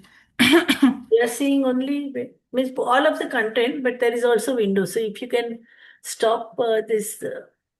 Yeah, it's not in present mode. Okay. My bad. Sorry. Okay. Yeah. Now it's fine. All right. Okay. So I'm talking about the paper. My paper I'm writing is talking about climate change in India and how women are disproportionately affected by the effects of climate change. And what I'm trying to, because it's a very vast topic, I'm trying to only focus on effects of biomass fuel and how, because since women are the primary users of biomass fuel, they are the most directly affected by it. And yeah, so what this paper is basically trying to do is that it firstly lists out all the basic health issues that arise out of use of biomass fuel, and then there's a critique on all the existing policies and the National Action Plan on Climate Change and other schemes, and then how the need to shift from a policy, that those specific policies, and how we can amend them, and then other proposed solutions. So as we all know, women shoulder most of the work that's around food and energy, and that means there's energy poverty lands hardest on them, and they make up a huge share of the world's poor and still have the least access to technology or resources to change their situation. And that cycle traps them that gap traps them in a cycle of time poverty, poor health, and constant physical strain. And India alone accounts for a quarter of global deaths from household air pollution, and nearly 400 million people here still cook with solid biomass. And most of these women are breathing in the smoke every day. And while there are existing subsidy schemes, the benefactors struggle with sustained usage due to a cost and due to cost, irregular supply, and distribution strategies. And so this paper proposes a fundamental policy shift, transitioning to integrated gender responsive climate finance and decentralized renewable energy models that embed women's ownership and also participation. Yeah, okay. So for the use of biomass fuel, I'm doing two case studies. The first one is the time and health burden. So all the WHO, UNFCCC all point to use of biomass fuel as the most detrimental cause of climate change, which is disproportionately affecting women. And household air pollution, mainly from biomass, is the third leading risk factor for disease in many developing countries, including India. And like I mentioned, these are the non-communicable diseases that are spread because of the use of biomass fuel, leading to time poverty. And this also creates a huge economic opportunity cost. So all this time that women use to, say, fetch wood or cow dung, or basically the entire cooking process, that limits their educational attainment and participating in paid labor and income generating work. The burden, this is quantified using disability adjusted life years, DALYs, and all of the sources that I've used are all primary sources, all UN, WHO, all Indian government sources. In line with this is basically how the lack of clean energy is an access barrier, like I talked about earlier. So this black carbon suit, there's a specific case study on this because since this is a short-lived climate forcer, but the health impacts are far more severe and they are far more long-lasting, and this is not mentioned in any of the primary sources that I've looked at. So I'm trying to look into this a little bit more. I only have a couple of sources regarding this. Yeah. Okay, so current mitigation strategies and critique. So the first one is obviously the NAPCC. While the NAPCC, of course, is not mentioning any health-related effects, or like we all know, is not gender aware. It's not gender responsive. But the NAPCC has put forth NAPCC-HH, which is basically the version that talks about health, but that again, when it comes to use of biomass fuel, only talks about promotion of self-help groups, and that is an insufficient mitigation strategy. Because indoor air pollution is primarily a poverty issue, and awareness alone cannot overcome the cost of sustaining clean fuels like LPG. And so this leads to a lot of women who revert to free biomass, which is a process known as stove stacking. The number two is the Pradhan Mantri Ujjwala Yojana. While this has provided a lot of LPG connections to rural women, I believe 10 million households. Most studies that have done like a follow-up on the results of this scheme all show that the recurring refill cost is very high. And so people, they do get the subsidy and they do benefit from it initially, but the refill cost is very high. And so they then again, revert back to biomass. And also there's irregular availability of cylinders and there's distribution complications and unavailabilities. Then number 3 is the DDUGJY. There's 3, I've used the Terry, all the Terry reports for this. And so basically all those talk about 3 major issues, technical, financial, and operational. So so the financial issue is that the distribution company is facing losses, and so there's low cost recovery and high rural servicing costs. And so households are stuck using biomass even after getting connections. The operational issue limits investment in upgrades, which is needed for a consistent clean energy access. And the did I already talk about operational? Sorry. And the the operational issue is that the delay repairs undermine trust in electricity as a primary energy source. Yeah. Number 4 is the Kusum Yojana. Again, Kusum Yojana has been very successful in providing solar power among farmers. But the main issue is that high upfront costs and land title requirement means that marginal and tenant farmers cannot participate. And then there's operational, issues with this as well, which is expected in any sort of rural scheme. There's delays in installation, tendering, and weak grid readiness, and which limit actual on-ground impact. And most, I think, significant critique of this is that there's very little monitoring when it comes to gains or groundwater effects. And so long-term benefits for rural livelihoods within this scheme are very unclear. Yeah, okay.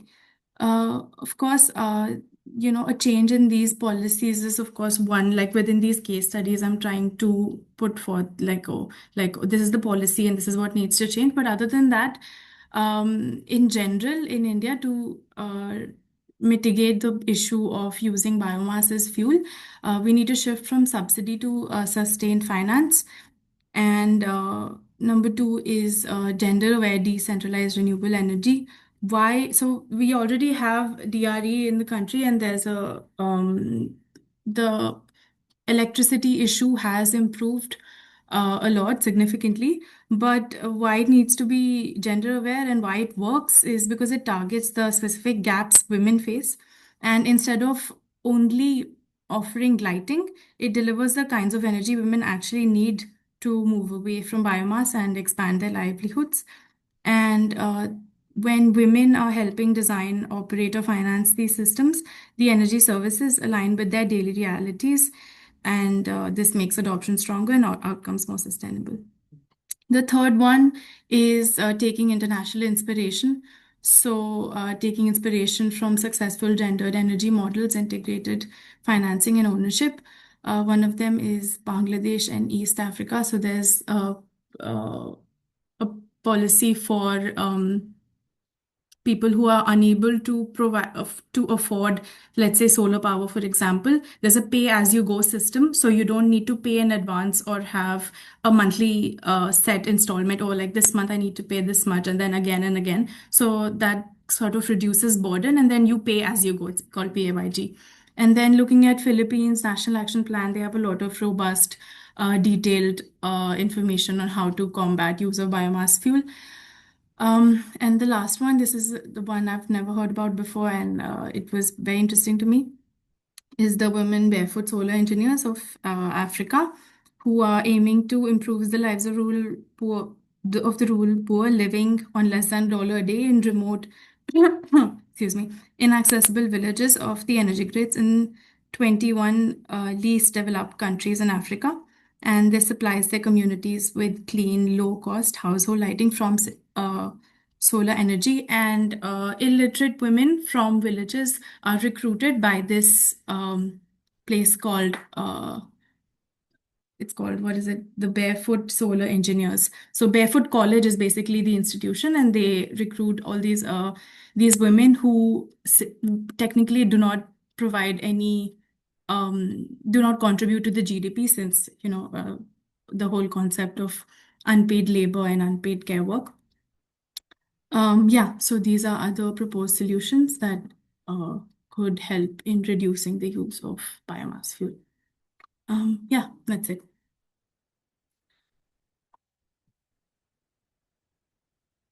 Energy, it also requires a lot of silicon there are so many studies about what happens to the occupational safety of workers who are dealing with silicon. In fact, in India for past 40 years, occupational health group person like Sagar from IIT or Vijay Kanere, they have done a lot of work. So I think condition of the workers, I think about that also you need to, that Okay. is why Yes. those who believe in just transition, they say that if this kind of tremendous mineral resources are required to build solar panel, and can we go so enthusiastically for solar, because the kind of resources are required, and plus there should be limit to use of solar energy also, because every village doesn't need it, no?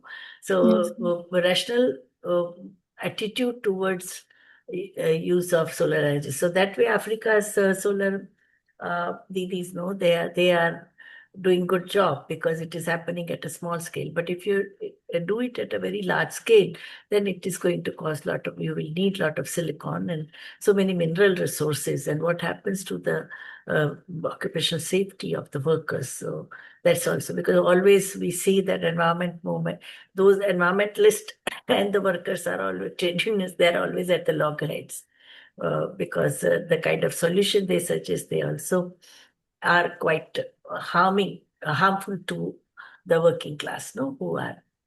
Ma'am, is this, I completely understand what you're saying. Is this specifically about the barefoot solar engineers? Huh? What you're talking about, is it specifically about the barefoot solar No, engineers and I'm just barefoot college? talking In about general, solar the, energy.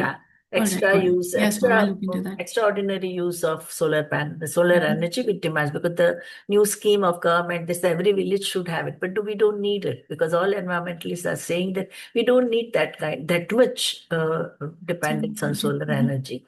So that is one question. And other one is that now government has also just 3 days back declared that they will allow private players to generate nuclear energy, and there is tremendous opposition from the scientific community. So I think alternatives to biomass, to about that, we need to do a lot of rethinking.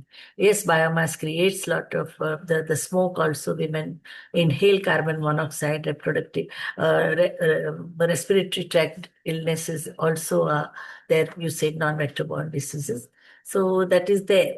But at the same time, the alternatives that we are suggesting. So can we have a wind energy or any other thermal energy? So are there also safe options? No? So if you can and give some of the examples of best practices, no, about the Okay, ma'am. energies, and the national action plan you have mentioned that Bangladesh also has it.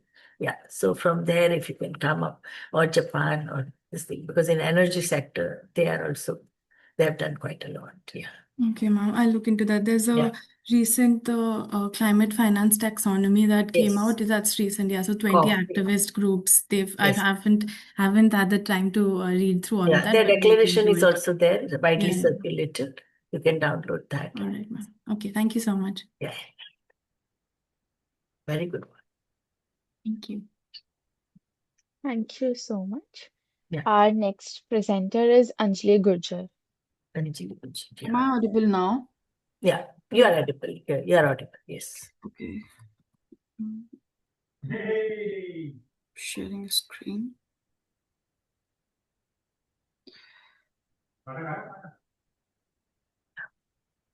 Hmm. Sure.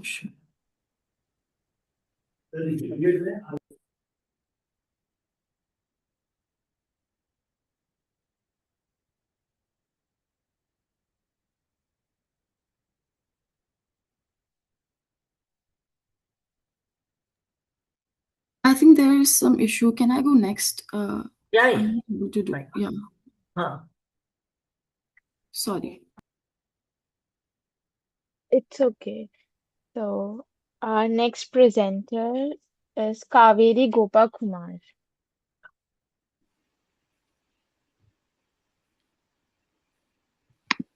Hello. Hi, Vibhuti ma'am. Hi, everyone. Am I Hi. audible? Yes. Yeah, I'm just sharing my screen. Yes.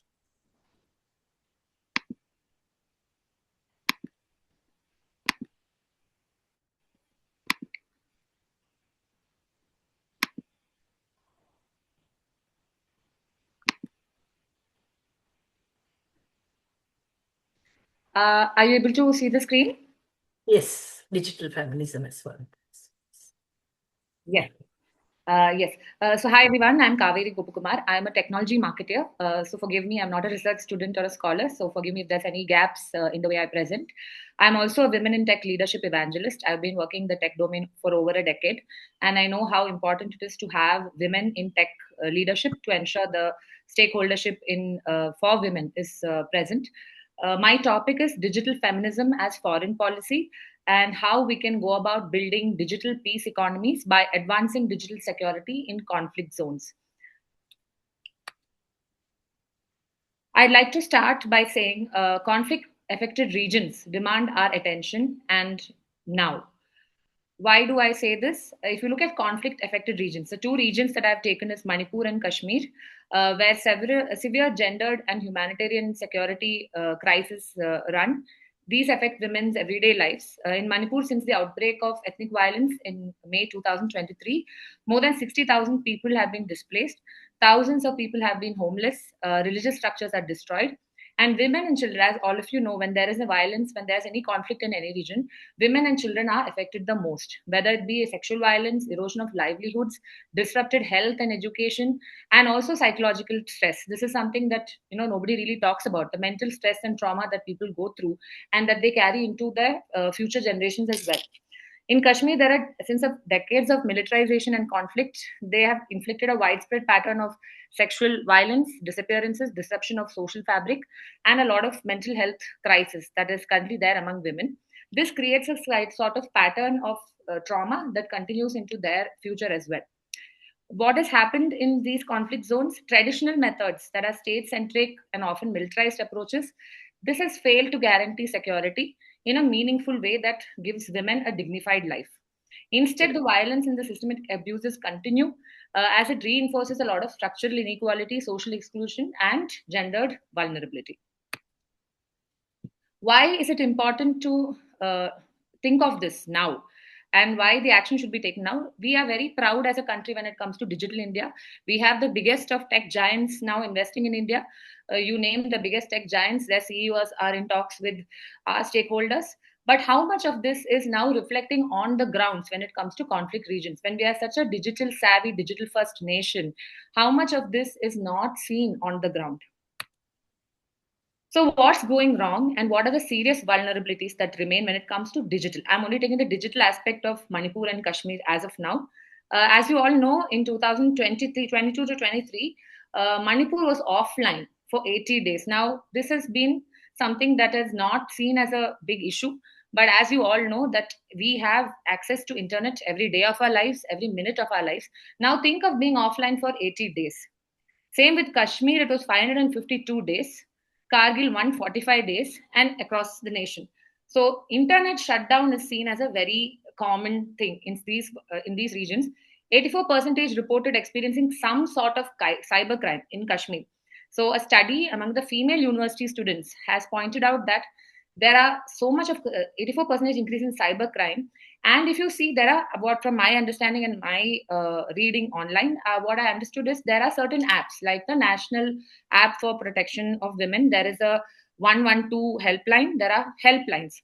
And now, as you all know, how much do these helplines work? How many times have you called a helpline and somebody has actually answered and given you an immediate response? While they say there is a shout enabled featured on an app and there's an immediate SOS, how much is this seen on ground? If you see the Gaza, Palestine, and all these crises, even the stories come out in public And a lot of women and their children, their stories come out in public because most of these places do have digital access as well. The Instagram accounts and their social accounts are active. But how much of this is seen on the ground when it comes to Manipur and Kashmir?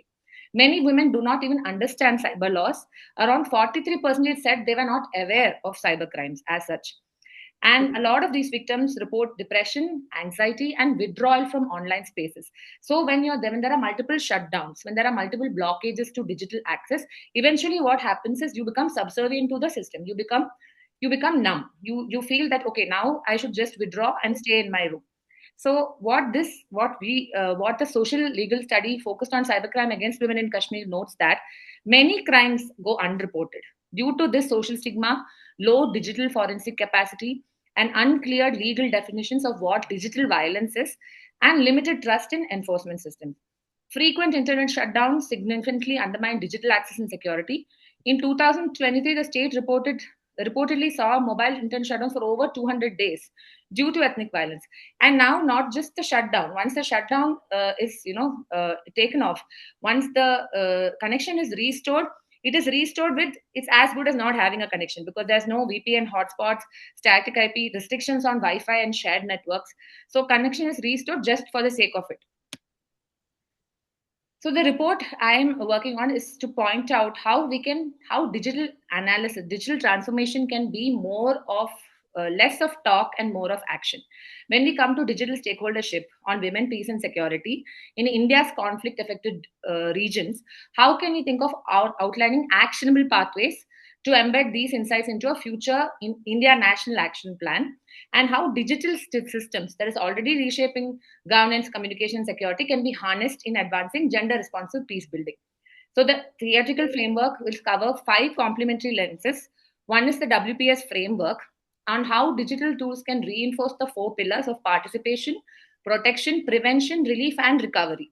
So end to end, how digital transformation theory highlights how connectivity, real-time data, and scalable platforms, like I said, these particular apps, helplines, etc., how scalable are these platforms, and how can that overcome mobility and access restrictions that is currently there? How can you expand the access to essential governance, safety, health, and financial services? The capability approach. So the capability approach by Sen and Nussbaum. So basically, that approach states that you can talk about development. Real development is when real freedom of people is ensured to ensure that they can live the lives that they want to live. So as per the Sen and Nussbaum approach of capability, how can then digital literacy promise this freedom to live the life, have them the access that helps enhance women's capabilities and enable them to make informed decisions with secure communication, economic participation, and autonomy. This is a major point I would like to point out, that they are not looking at saviors. We don't need saviors anymore. How can they have the autonomy and participation themselves?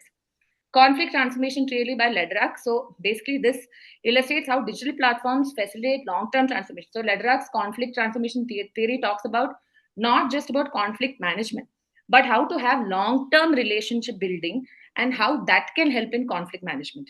So through community dialogue, women-led monitoring networks. So this is important, where there are women-led monitoring networks and also digital documentation when it comes to accountability.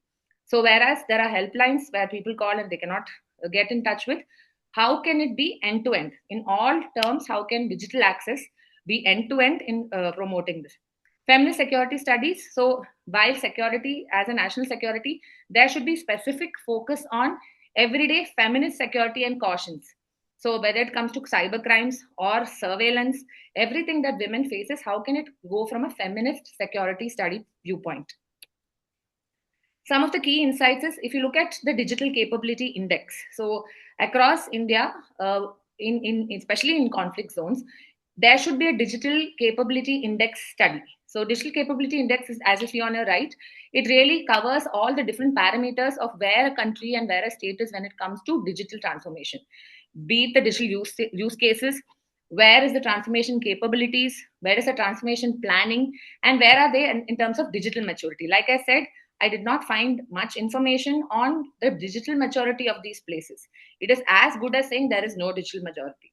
And the digital roadmap for these places. So it is taken as granted that these places are not, in the purview when it comes to digital transformation.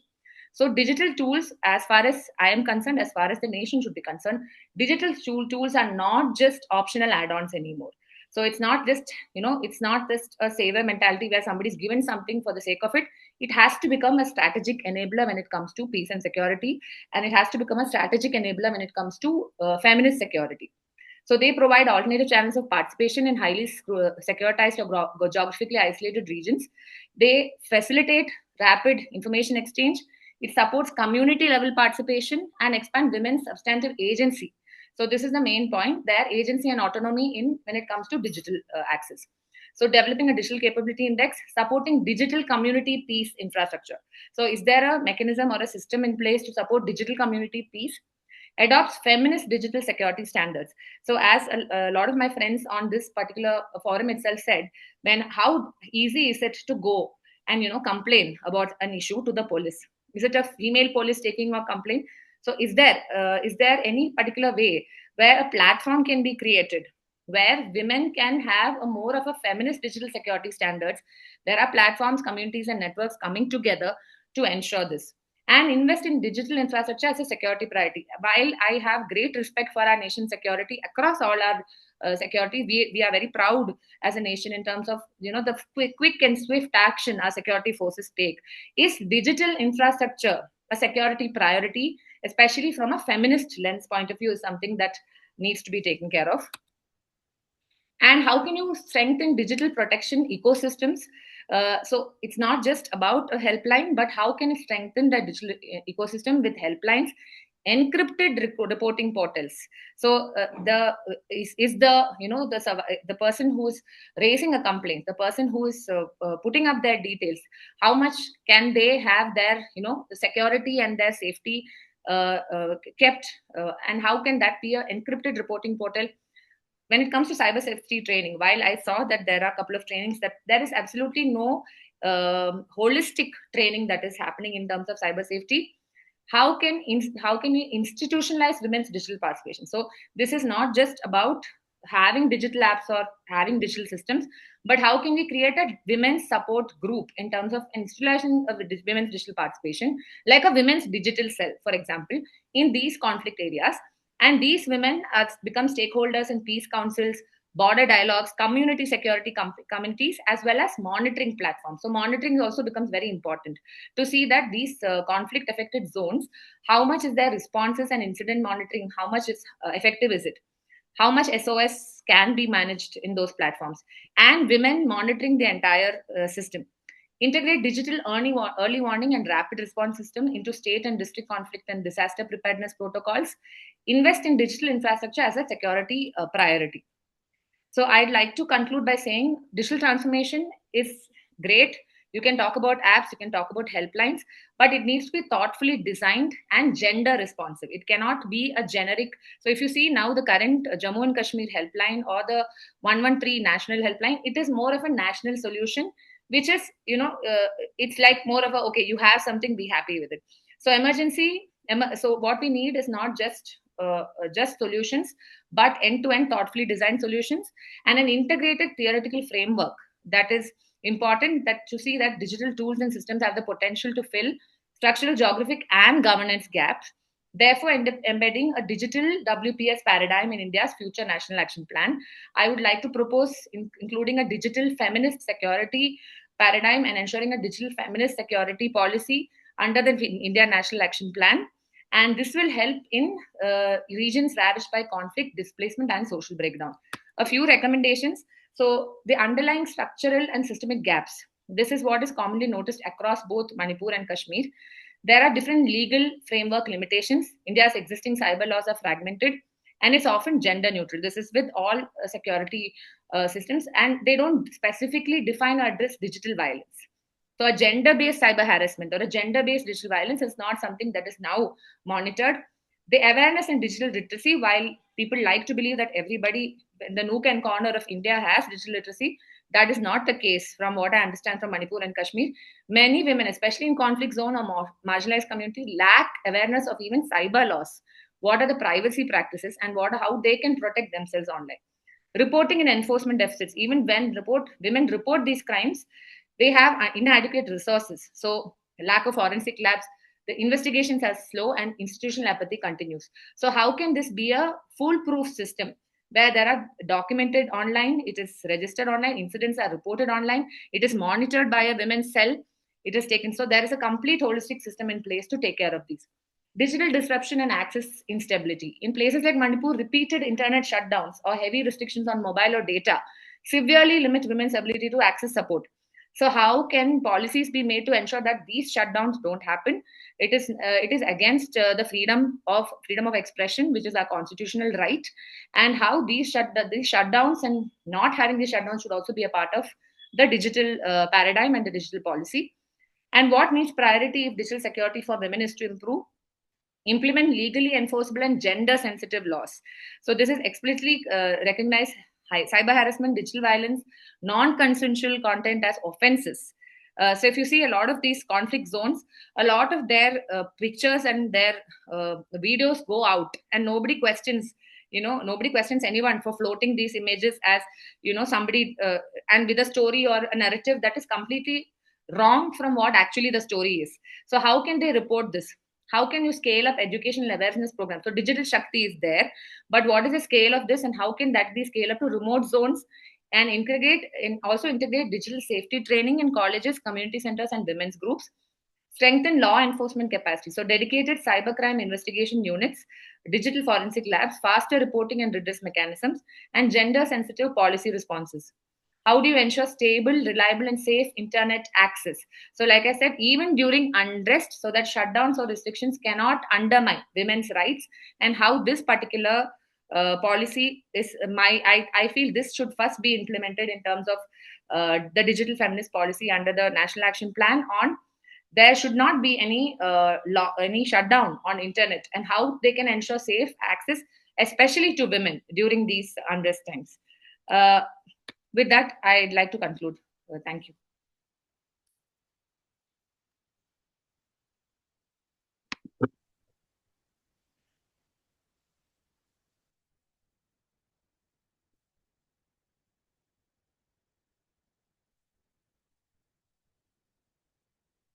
So thank you, Kaveri ji, for a very bold presentation, very important with so much of data and also new knowledge that you have brought in.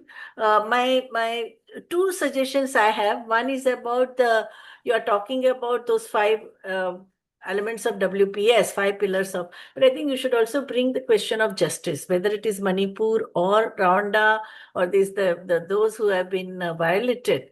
I think they also need there has to be closure. So even digital technology can help in getting the evidences, no? And that's what we are seeing even in POCSO cases. Children are helpless, no, when the predators attack them. But at least they use the digital technology to give audio tape or the videotape to the police, and they get justice. So for justice also, it's very important. Other thing is about the digital technologies also flatten the pyramid.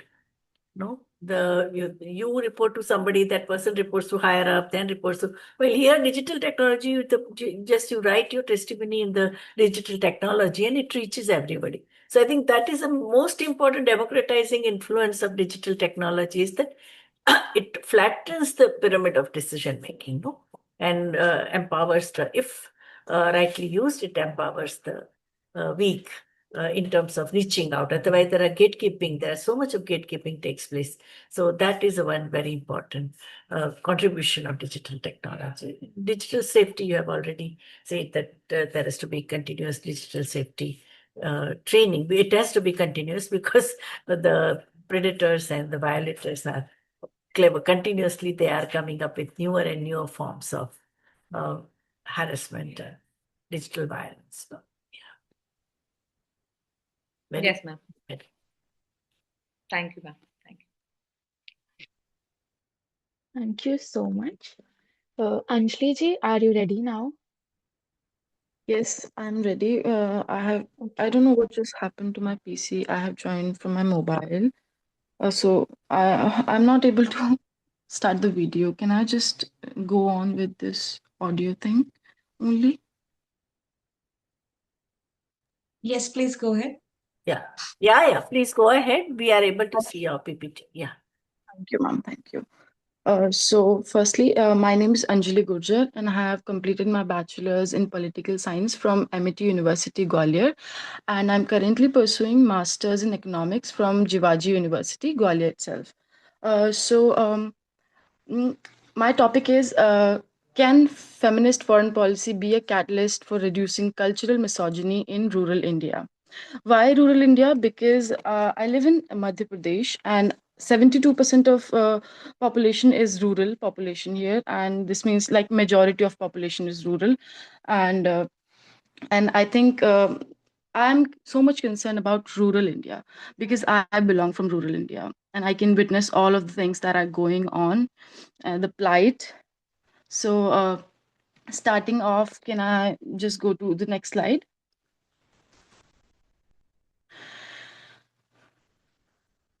Okay. Next slide, cultural misogyny. Okay, yes. What is culture, firstly?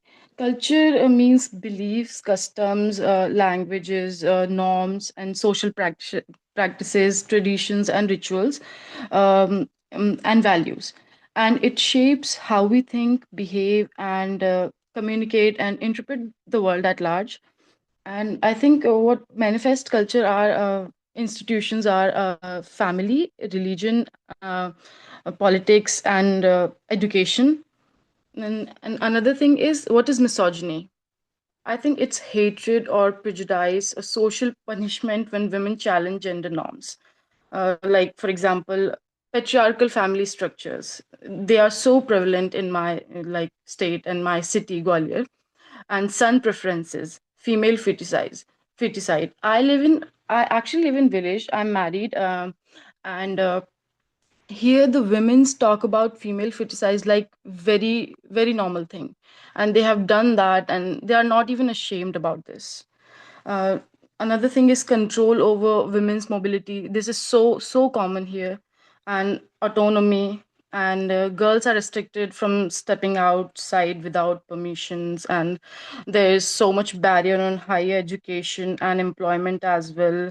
I usually there are normal talks like when a girl says that their in-laws are not ready to like take up. They are not ready for a job. Like this is very normal in rural India. Another slide is why am I focusing on rural India? I think I think it is very important to focus on rural India right now because there are so much inequalities rooted in traditions and patriarchal customs, and there is very less of education access and awareness and restricted exposure to gender equality ideas even. And there's lack of awareness keeps misogynistic practices normalized, and women themselves do not realize that they are very much away from gender equality ideas. Women rarely own land. Uh, for example, like I was talking to my mother-in-law yesterday, and she was saying that her sister a wants a part in property, her father's property, and they were like they were seeing, they were not really ready to give her the part of the property, and they were just seeing her with a very very bad image, and they were talking bad about her. Another is unpaid contributors in agriculture, labor, and household labor, social control and limited mobility, early and forced marriages, dowry. This is so common and glorified in my culture. Son preference, female feticide, and weak legal awareness, which is there. Another thing is, uh, another slide is like it is all telling about misogyny, how in everyday life we talk about misogyny. Girls, I have observed one thing that women's are women's are more misogynistic than men. They are they are not really ready to be empowered, and they think that being empowered is a bad thing. They are just in the good girls. They just want to be a good girl. Another slide is there is a giant rhino which is which is misogyny, and there is a girl, which is, yes, this one. So this reminds me of a quote by Simone de Beauvoir that women is shut up in the kitchen or in boudoir, and astonishment is expressed that her horizon is limited, her wings are clipped, and it is found deplorable that she cannot fly. Let but the future be open to her, and she will no longer be compelled to linger in the present. Simone de Beauvoir is trying to say that women are confined to domesticity, kitchen and bedrooms, and denied education and mobility, but mobility and public roles. Her wings are clipped, yet blamed for lacking ambition or achievements. Like Beauvoir is arguing that women's limited opportunities are socially constructed and not natural. If society were to open the future to them through equal education and political participation and economic independence, women would not have remained trapped in traditional roles. So, another slide is objectives of this study. So, why am I focusing on this? So, I think my study will tell about the kind of misogyny happens in rural India, to what extent it happens, and my research methodology is based on qualitative, which is based on my observations and interviews and what all I have witnessed so far. Another objective is to tell about the normalized way of living in rural areas, and another is to analyze the potential role of feminist foreign policy, like how it can be a catalyst, how it can challenge the cultural misogyny. And what I think is there is a huge role of social media nowadays. Social media is is kind of like a soft wave. Um, it is showing, it is setting the examples to the women's, like in a very slight manner. It is telling us to, fight for the fight for this fight against the patriarchy. uh, okay, so another slide is why India needs a feminist foreign policy approach. I think India needs a feminist foreign policy approach because it is the women's are facing intersecting forms of discrimination, like patriarchal norms, along with unpaid labor, no education, limited education, or no mobility, barriers to participation in governance and whatnot. Um, and I think rural women. Are central, I think, central to economic production, India's economic production. Like from, if we take example from handmade things to agricultural, unpaid labor and care work and informal labor and all of those things, they remain unrecognized and under resourced. So I think a feminist foreign policy can resource redistribution of economic autonomy, and women became like decision makers and rather than just a passive recipients to it. Another is feminist foreign policy, is I think rights based governance, based on rights based governance. So it will challenge these regressive norms and integrate these international gender justice framework into domestic policies. Another thing is, I think feminist foreign policy will enable India to align with global best practices in gender justice. So there will be international collaboration and development funding that can strengthen the nation, and state initiatives targeting rural women's welfare. So there is a very famous scheme in Madhya Pradesh, which is Ladli Behna Yojana. Anjali You ji, all, please wrap up in the next 1 minute. yes, sure. Ladli Behna Yojana, which is a welfare-driven approach to empowerment rather than rights-based transformation, which is reinforcing the patriarchal dependence, where the state becomes substitute patriarch, and there is no structural shift in property rights. There is no improvement in employment opportunities. There is no challenges to mobility or decision making, and this was launched on 2023, and I think we all know that what women's do with this 1500 money, which was initially 1000 rupees and now has increased to 1500 per month, which directly comes to women's account, and I think this is of no use. So what they what they do with the money, and there's also another example where I joined last year. I joined a NGO where we just reached to self-help groups women. So I talked to them and I asked them, what do you do with the money? And they were like, I brought gold earrings. This is what all happening, and the NGO has nothing to do with it. They are not really concerned, nothing. This is what happening, this is the reality. So I think rural India needs so much of attention right now. Yes, thank you so much.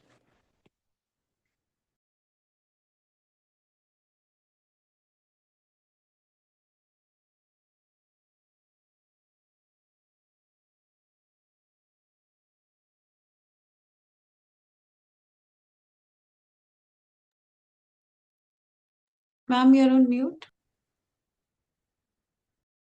And there are 2 points which I said, that international consensus on gender justice, no, whether it comes from CEDAW or Vienna Congress, women's rights are human rights and all. So I think once you have feminist foreign policy, you also get to interact with the other countries which are your partners or this, and then consensus building is a possible. So that is one good suggestion which you have given. Another one is that learning from the best practices, like Ladli Bahan Yojana doesn't, as you said, doesn't contribute much, and that's the opinion. Even in Maharashtra, we have a same scheme, though it is implemented very cynically. So most of them don't even get it, no.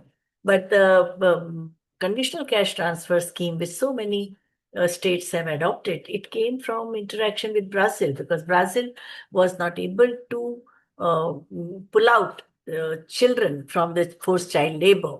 And when they say that if your child is in school, that day's wage rate will be directly transferred to the account of the child, no? So incentivizing the child, that was the method Brazil had used to eliminate child labor from the country, because you know that most of the Latin American countries, they were not given, the dictators had not given any developmental investment. In fact, children were used as carriers for the narcotics, no?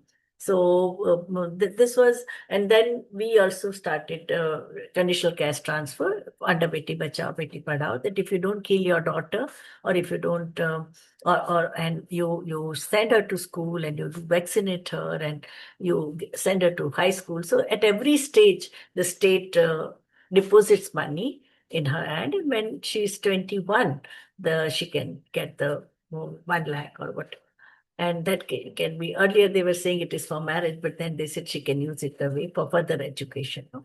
So these kind of experiences that we can have, or even learning from the grassroots experiences of rural women, no? As I told earlier also, in Philippines, the experiences of Gabriela or Farida Akhtarji, she told us about experiences of Bangladesh, how the grassroots women are building resilience to recurrent cyclone, because Bangladesh is 7th in the whole world to be affected by disasters. No, so I think once you have feminist foreign policy, it gets legitimacy, that it opens the window for so many gender justice agenda and gender and equity agenda also, because gender responsive budgeting is for equity, for the providing level playing field to women, and especially rural women, in terms of education, health, employment, decision making, leadership, skill building, and also combating gender-based violence.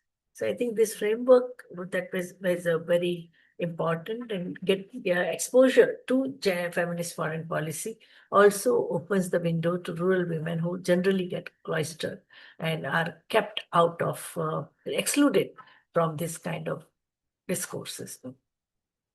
I read your blog also. Yeah, it's very good. Thank you, ma'am. But I still tell you, suggest that you read about Gabriela in Philippines and Bangladesh also, the climate justice, how Bangladesh women are using global platform to get climate justice, and Colombian women. I think that's also very good because that also came because of the feminist foreign policy. Because no war, the women signed, 1,000 women signed petition demanding from the president that under no circumstances conflict be allowed. No? So they built the consensus through by using feminist foreign policy. Sure, ma'am, I'll read it. Yeah. Thank you. Thank you so much. Our next presenter is Vibhuti. Hello? Yeah? Yes, I'm going to share my screen. Acha, Vibhuti to page. Yeah, fine.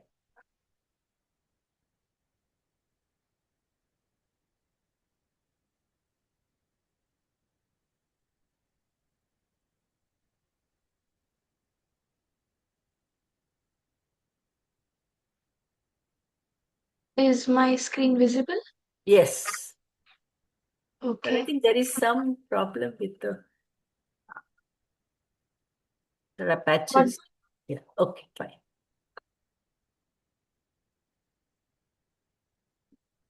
Yes, sir. Please go ahead. We are able. What, ma'am? It is in working mode. Yeah. I just need to put this on Slideshow. Please put it on Yes. slideshow. Okay. Thank you. Okay. So, hello, ma'am. Hello, everyone. I'm Vibhuti Dubey, and my project is titled Beliefs, Agency, and Feminist Perspectives Rethinking Power in Global Affairs. So, honestly, the project began in a very personal way. Whenever I read about conflicts, peace talks, or international crisis, I kept noticing this one thing that the people most affected were rarely the ones at the table. And the language used in foreign policy was always so cold, so objective, and it almost erased the human reality behind it. So that made me wonder and ask myself these questions that what invisible beliefs shape these decisions and whose worldview is actually being centered. So once I started these questions, I could not unsee the pattern, and which is so why beliefs shape world politics is because foreign policy it loves to pretend that it's neutral, like everything is pure logic or and no emotion. But we all know that's not how human decisions work. Like even the biggest global choices have belief systems behind them. And for example, when refugee groups are labeled dangerous, that's not data, that's a belief about who is dangerous and who is not. And when women are excluded from peace tables, that's a belief about who is serious enough to negotiate.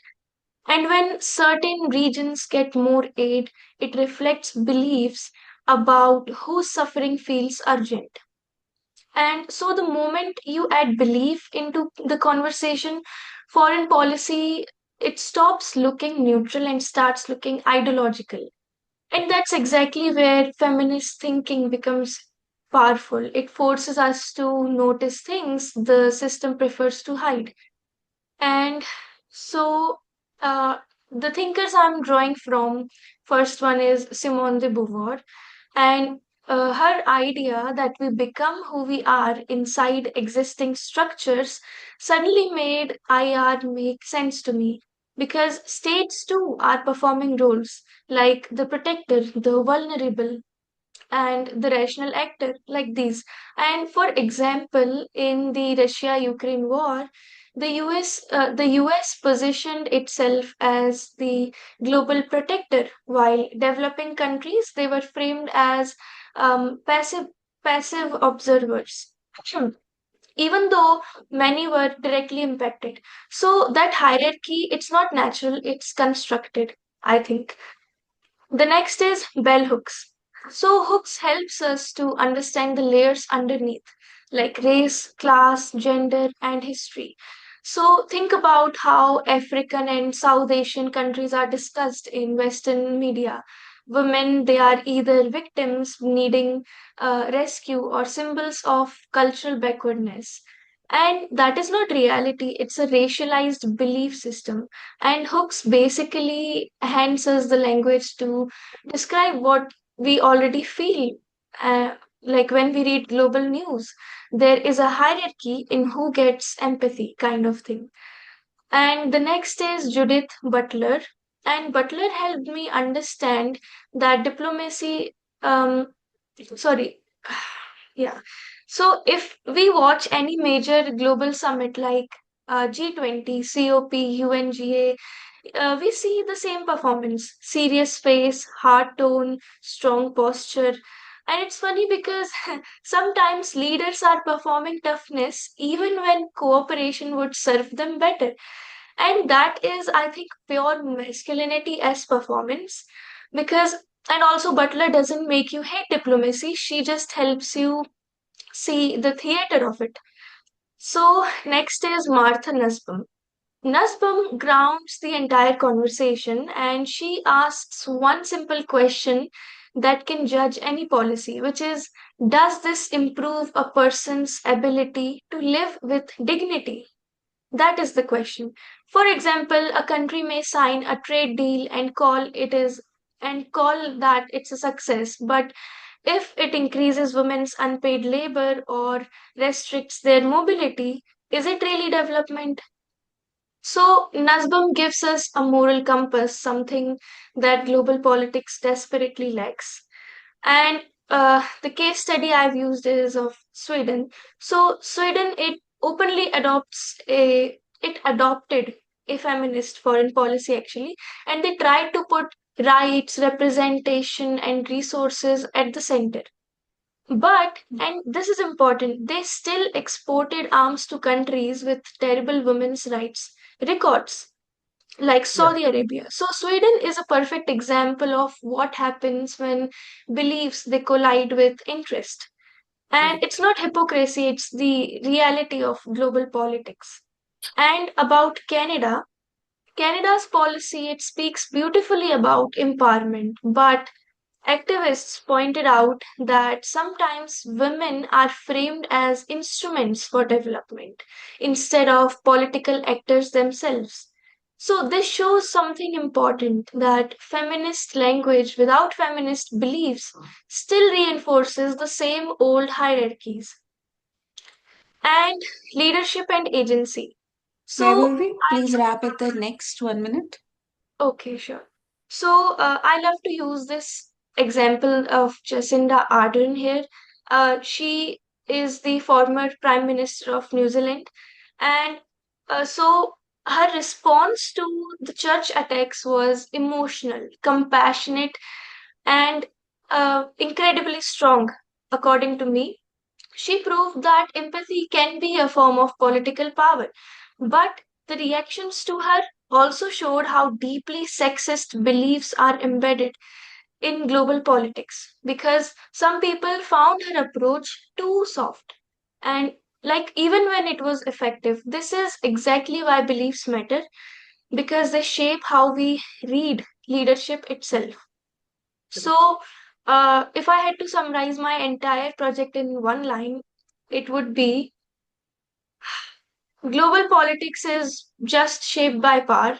It's sorry. Global politics is not just shaped by power, it is also shaped by beliefs about power. And feminist perspectives open doors to different versions of what power can look like. Like, for example, power as cooperation, power as accountability, power as care, power as dignity. And these are not soft values, they are alternatives, strategies for survival in a world that is already so deeply interconnected. And so, if global politics truly wants to evolve, it would need two shifts, which is institutional reforms and a shift in mindset. So, without both, I think nothing changes. And that was my final statement. Thank you so much for listening, ma'am.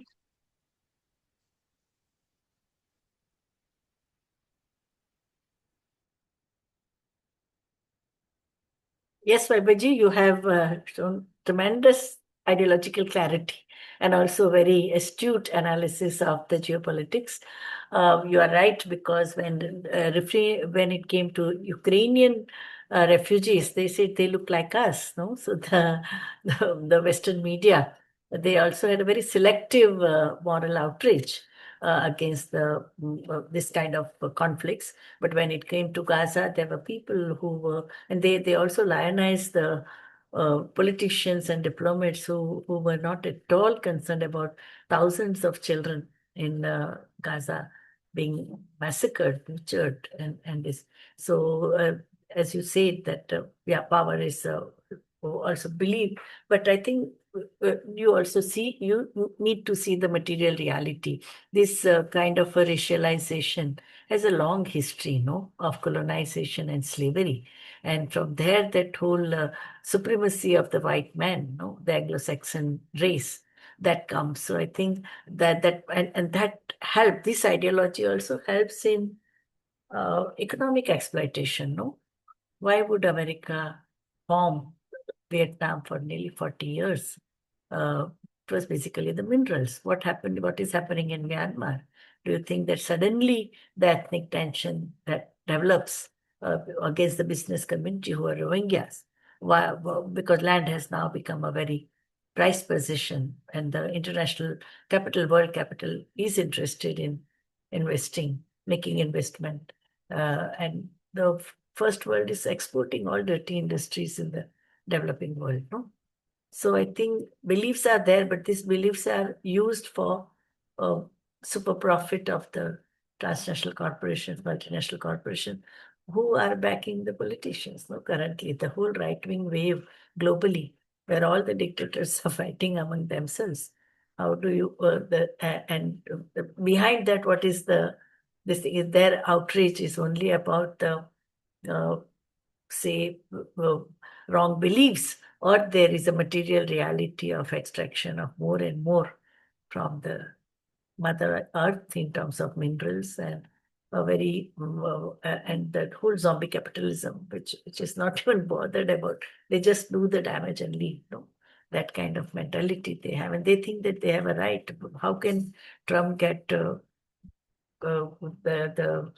temerity to buy countries after country? Then we wanted to buy Iceland. No, so this type of arrogance, how does it come? It also, that the economic vested interest is also very important. You only once you mentioned that, yeah, this kind of beliefs also uh, is advantageous to the powerful in terms of economic benefits. Ma'am, I'll bring out more And perspectives also on the economics. duality in the treatment of migrants. You want migrant because they are the cheapest labor. At the same time, you always criminalize them and keep them on the tender hook. So that that illegality gives you more opportunity for super exploitation. So I think that also you should. Very good. I'll add on to it, ma'am. Thank you. Thanks. Thank you so much. So our next presenter is Anandita. Yes, sir. Yes, ma'am. Ma'am, could anyone please present the yes.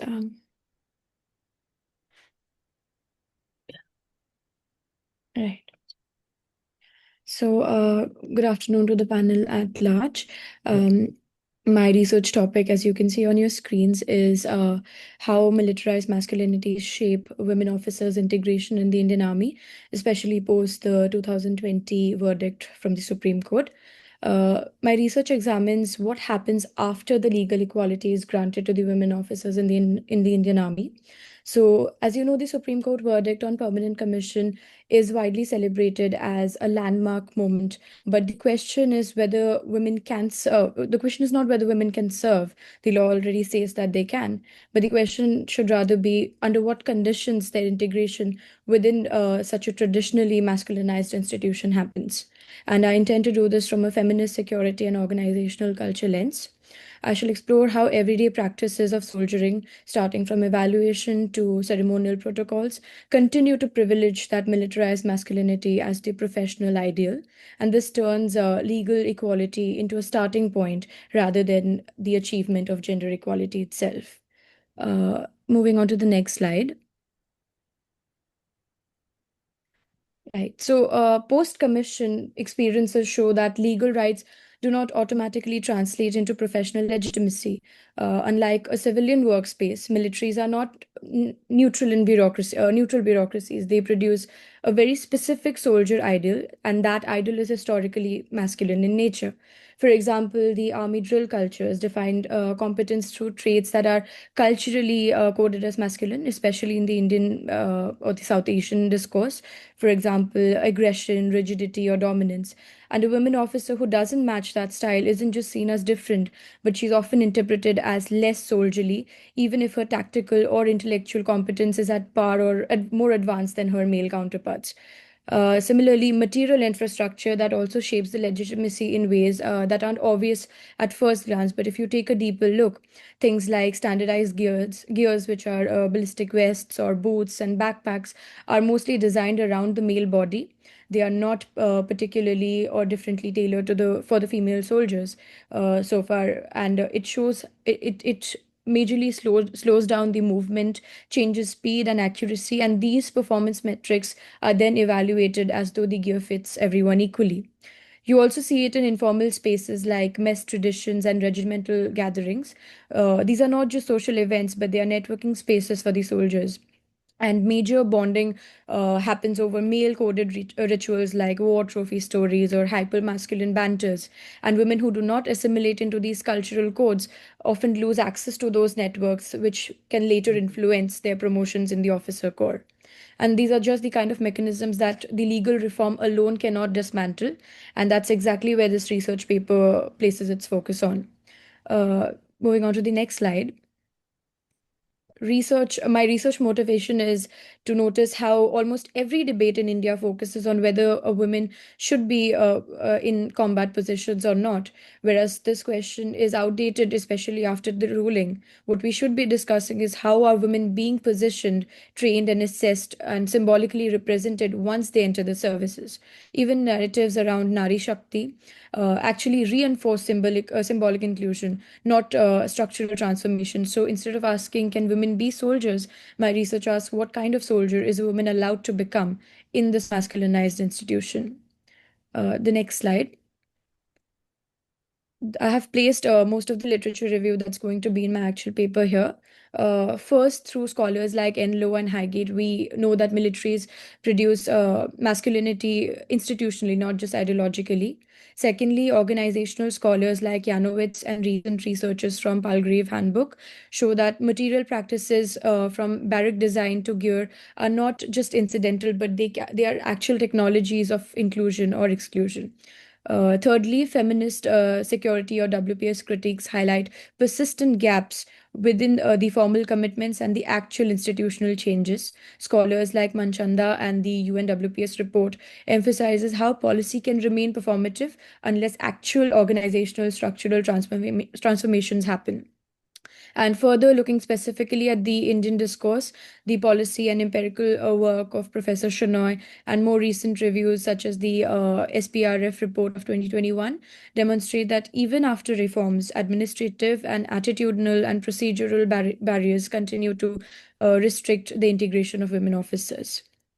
Uh, Moving on, the core argument. Can we see the next slide? Yeah. The core argument remains, as stated before, that legal inclusion does not alone translate into substantive integration.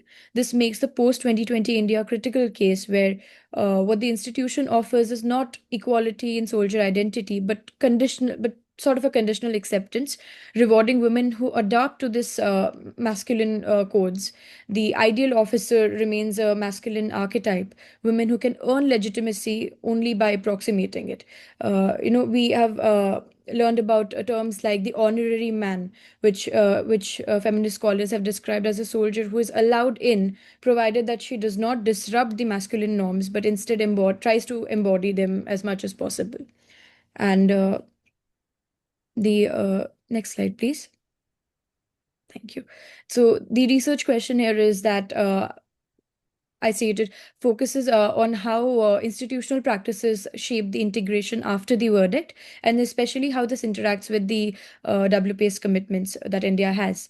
Under this, I shall also be covering various smaller topics such as how do the militarized masculinities manifest in professional norms, which material and special practices sustain these said norms, and what forms of everyday resistance emerge among women officers, and what does the Indian Army case reveal about the actual implementation gap in the national WPS commitments in practice. Next slide. So the methodology, talking about it briefly, since gendered militarization operates through aesthetics and spatial and symbolic cues, I shall be using a qualitative interpretive approach. I combine official photographs, recruitment imagery, training visuals, and ceremonial layouts, and court or policy documents. Additionally, I shall also attempt at curating limited short format inputs from retired officers or analysts that can complement my work, but not entering complex ethics as such. Moving on. Uh, Moving to findings, so far the preliminary evidence shows that equality in commission hasn't been transformed in the professional criteria. Masculinity continues to be coded as competence, and women respond not by resisting it openly, but mostly by improvising within the system, an adoptive agency that reveals how inclusion still requires assimilation. And the question becomes, does equality require women to become like men in order to be recognized as soldiers? And the next slide, please. Uh, and this through this research work, I intend to make contributions by grounding gender debates in organizational mechanisms. The research shifts the attention from courtroom to the actual barracks, the field itself, and it contributes to the WPS in a very concrete way, where policy impact must be measured by not just legal achievements but the actual institutional transformations on ground. This approach pushes the military policy away from just a symbolic celebration to an actual structural reform. And lastly, I would just like to conclude by saying that the law opens the door, but the institution decides who gets to walk like a soldier. And integration is still being negotiated through everyday practices, and they are not just trivial details, but the architecture of the militarized masculinity. Thank you, ma'am. Excellent work. I just wanted to know that how are you going to get access to women? Are you going to focus on diplomats or politicians or those who are having portfolio? Yeah. Right, ma'am. So, like I said in the methodology, I've kept it as optional so far because I have reached out to a couple of retired soldiers through social media platforms, and I have emailed them a questionnaire of some sort. First of all, a proposal, and then I shall be sending a questionnaire after getting the approval. So I've kept it optional still, but mostly I intend to focus on scholarly articles available for my research. Right. And are you located in Delhi? No, ma'am. Currently, I'm based in London, but I shall be traveling to India soon. Yeah, it's a capital city. So you will have access to various embassies and all. Yeah. Right. Even Indian High Commission, you can. Yeah. Right. That's correct. So I think diplomats, politicians, and those who are having portfolio in the government, you'll focus on. Yeah. Right. So you are in pol science?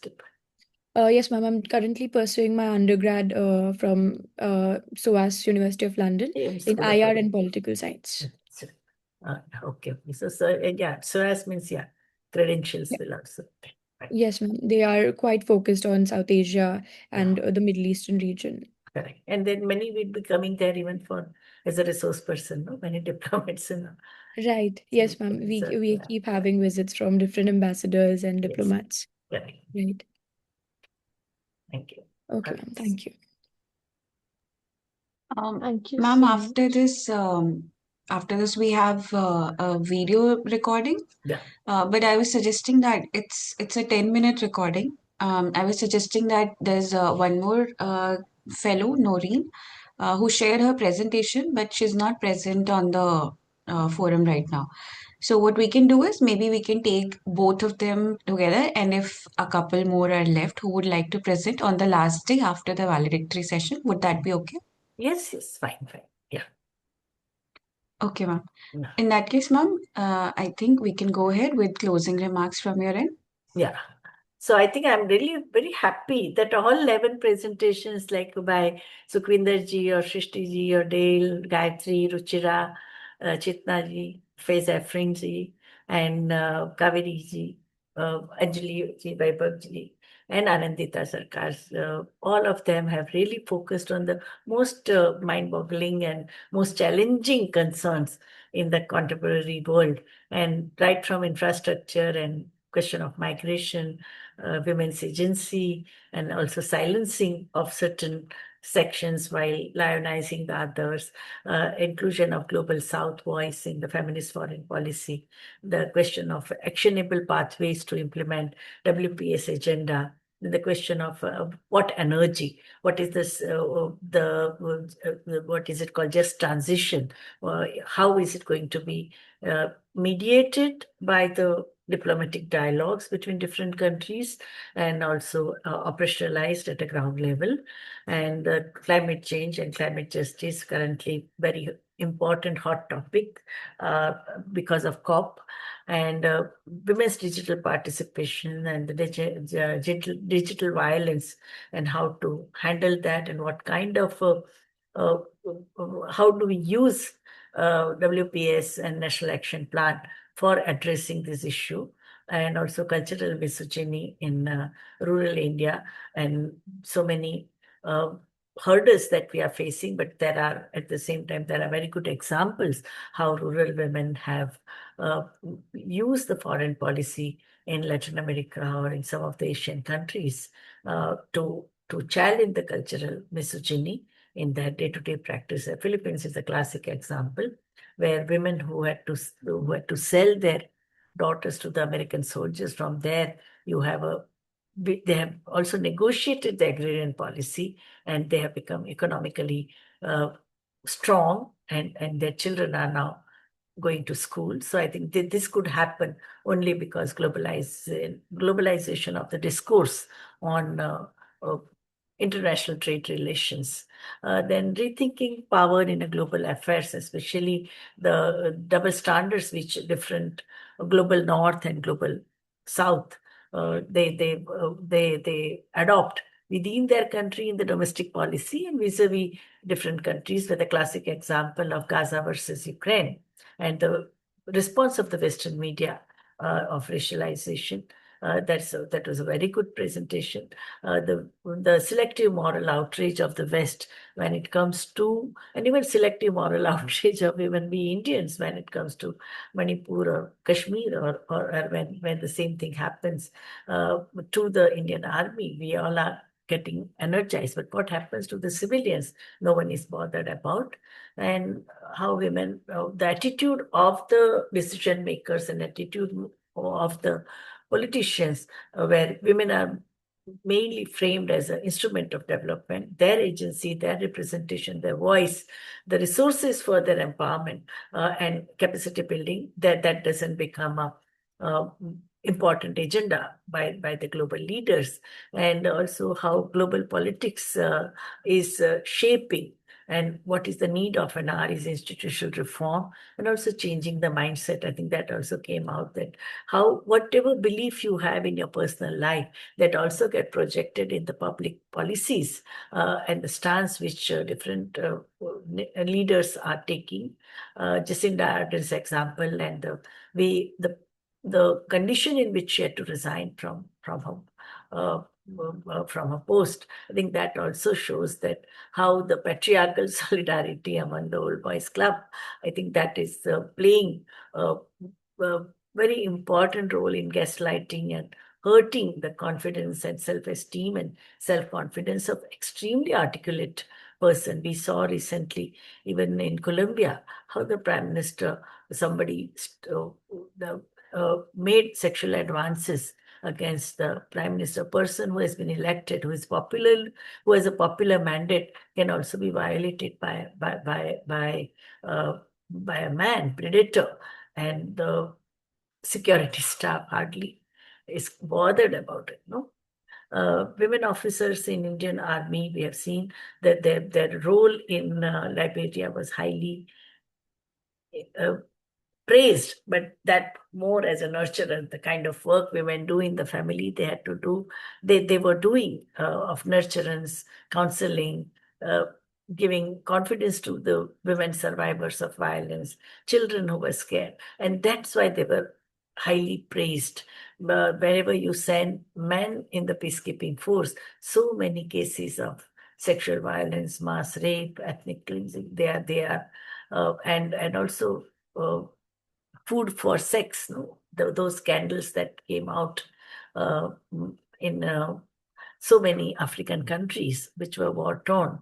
That also, so there is a one uh, bright side to women getting active in the army, because even same is the experience of Bangladesh women in the peacekeeping force have done a very commendable role in war-torn areas and conflict zones. So that is one, but at the same time, jingoism is not a model that women should pursue.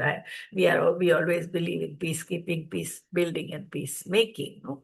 That is the feminist approach. So in the final analysis, but in the such a complex society, complex geopolitics of do or die, or just either you destroy me or I destroy you kind of a mental makeup, or the ecosystem in which we are living, everyday situation, everyday struggle is also a warlike situation. I think becoming more competent to handle aggression, I think that's very important. You are just an innocent civilian, then anyone can just overpower you and completely destroy you. And not only that, you will have to lead such a humiliating life. Your language, your culture, your food habits, your education, your historical legacy, everything gets wiped out. It is not only the winning country just taking your land. It is a complete civilizational violence that it creates, an epistemic violence. I think one fellow also mentioned that epistemic violence that is happening. So I think it's we don't have any simplistic answers, but at least we have a critical and reflective mind with which we can try to shape the discourses on feminist foreign policy with specific focus on National Action Plan and women and peace agenda. And the one last presentation in which it was said that legal inclusion versus substantive inclusion, I think that is the crisis we are facing, even within the domestic policies of all the countries. That legally you may have a very progressive policy, as Farida ji told us, that in Bangladesh, National Action Plan is extremely articulate, very rounded. I also downloaded the National Action Plan of Bangladesh, and the way they have given a very truthful historical trajectory of Bangladesh, position of Bangladesh in South Asia, beautiful. But when it comes to implementation, you face a lot. And in the final analysis, it is the grassroots democracy, grassroots participation, feminist international solidarity, transnational solidarity among feminists. That is the only path that is going to give us actual substantive women, peace, and uh, security agenda to be implemented. And even at a regional level, we need to build the consensus. It's not only the National Action Plan, but regionally also Asia, Africa, Latin America, European Union, all of them. We have to continuously struggle to get more and more democratic space through electoral system and through grassroots activism. I think that's the learning of all the 11 presentations made today by our brilliant fellows. Thank you. Thank you so much, ma'am, and thank you for your patience with all the presentations as well. With this, I'll just proceed to the formal vote of thanks, and then we'll conclude for today. As we conclude the day 6 of the Feminist Foreign Policy Fellowship, Cohort 2.0, themed Women, Peace and Security, I, Priyanka Negi, on behalf of IMPRI Center for International Relations and Strategic Studies and the IMPRI Gender Impact Studies Center, extend my heartfelt gratitude.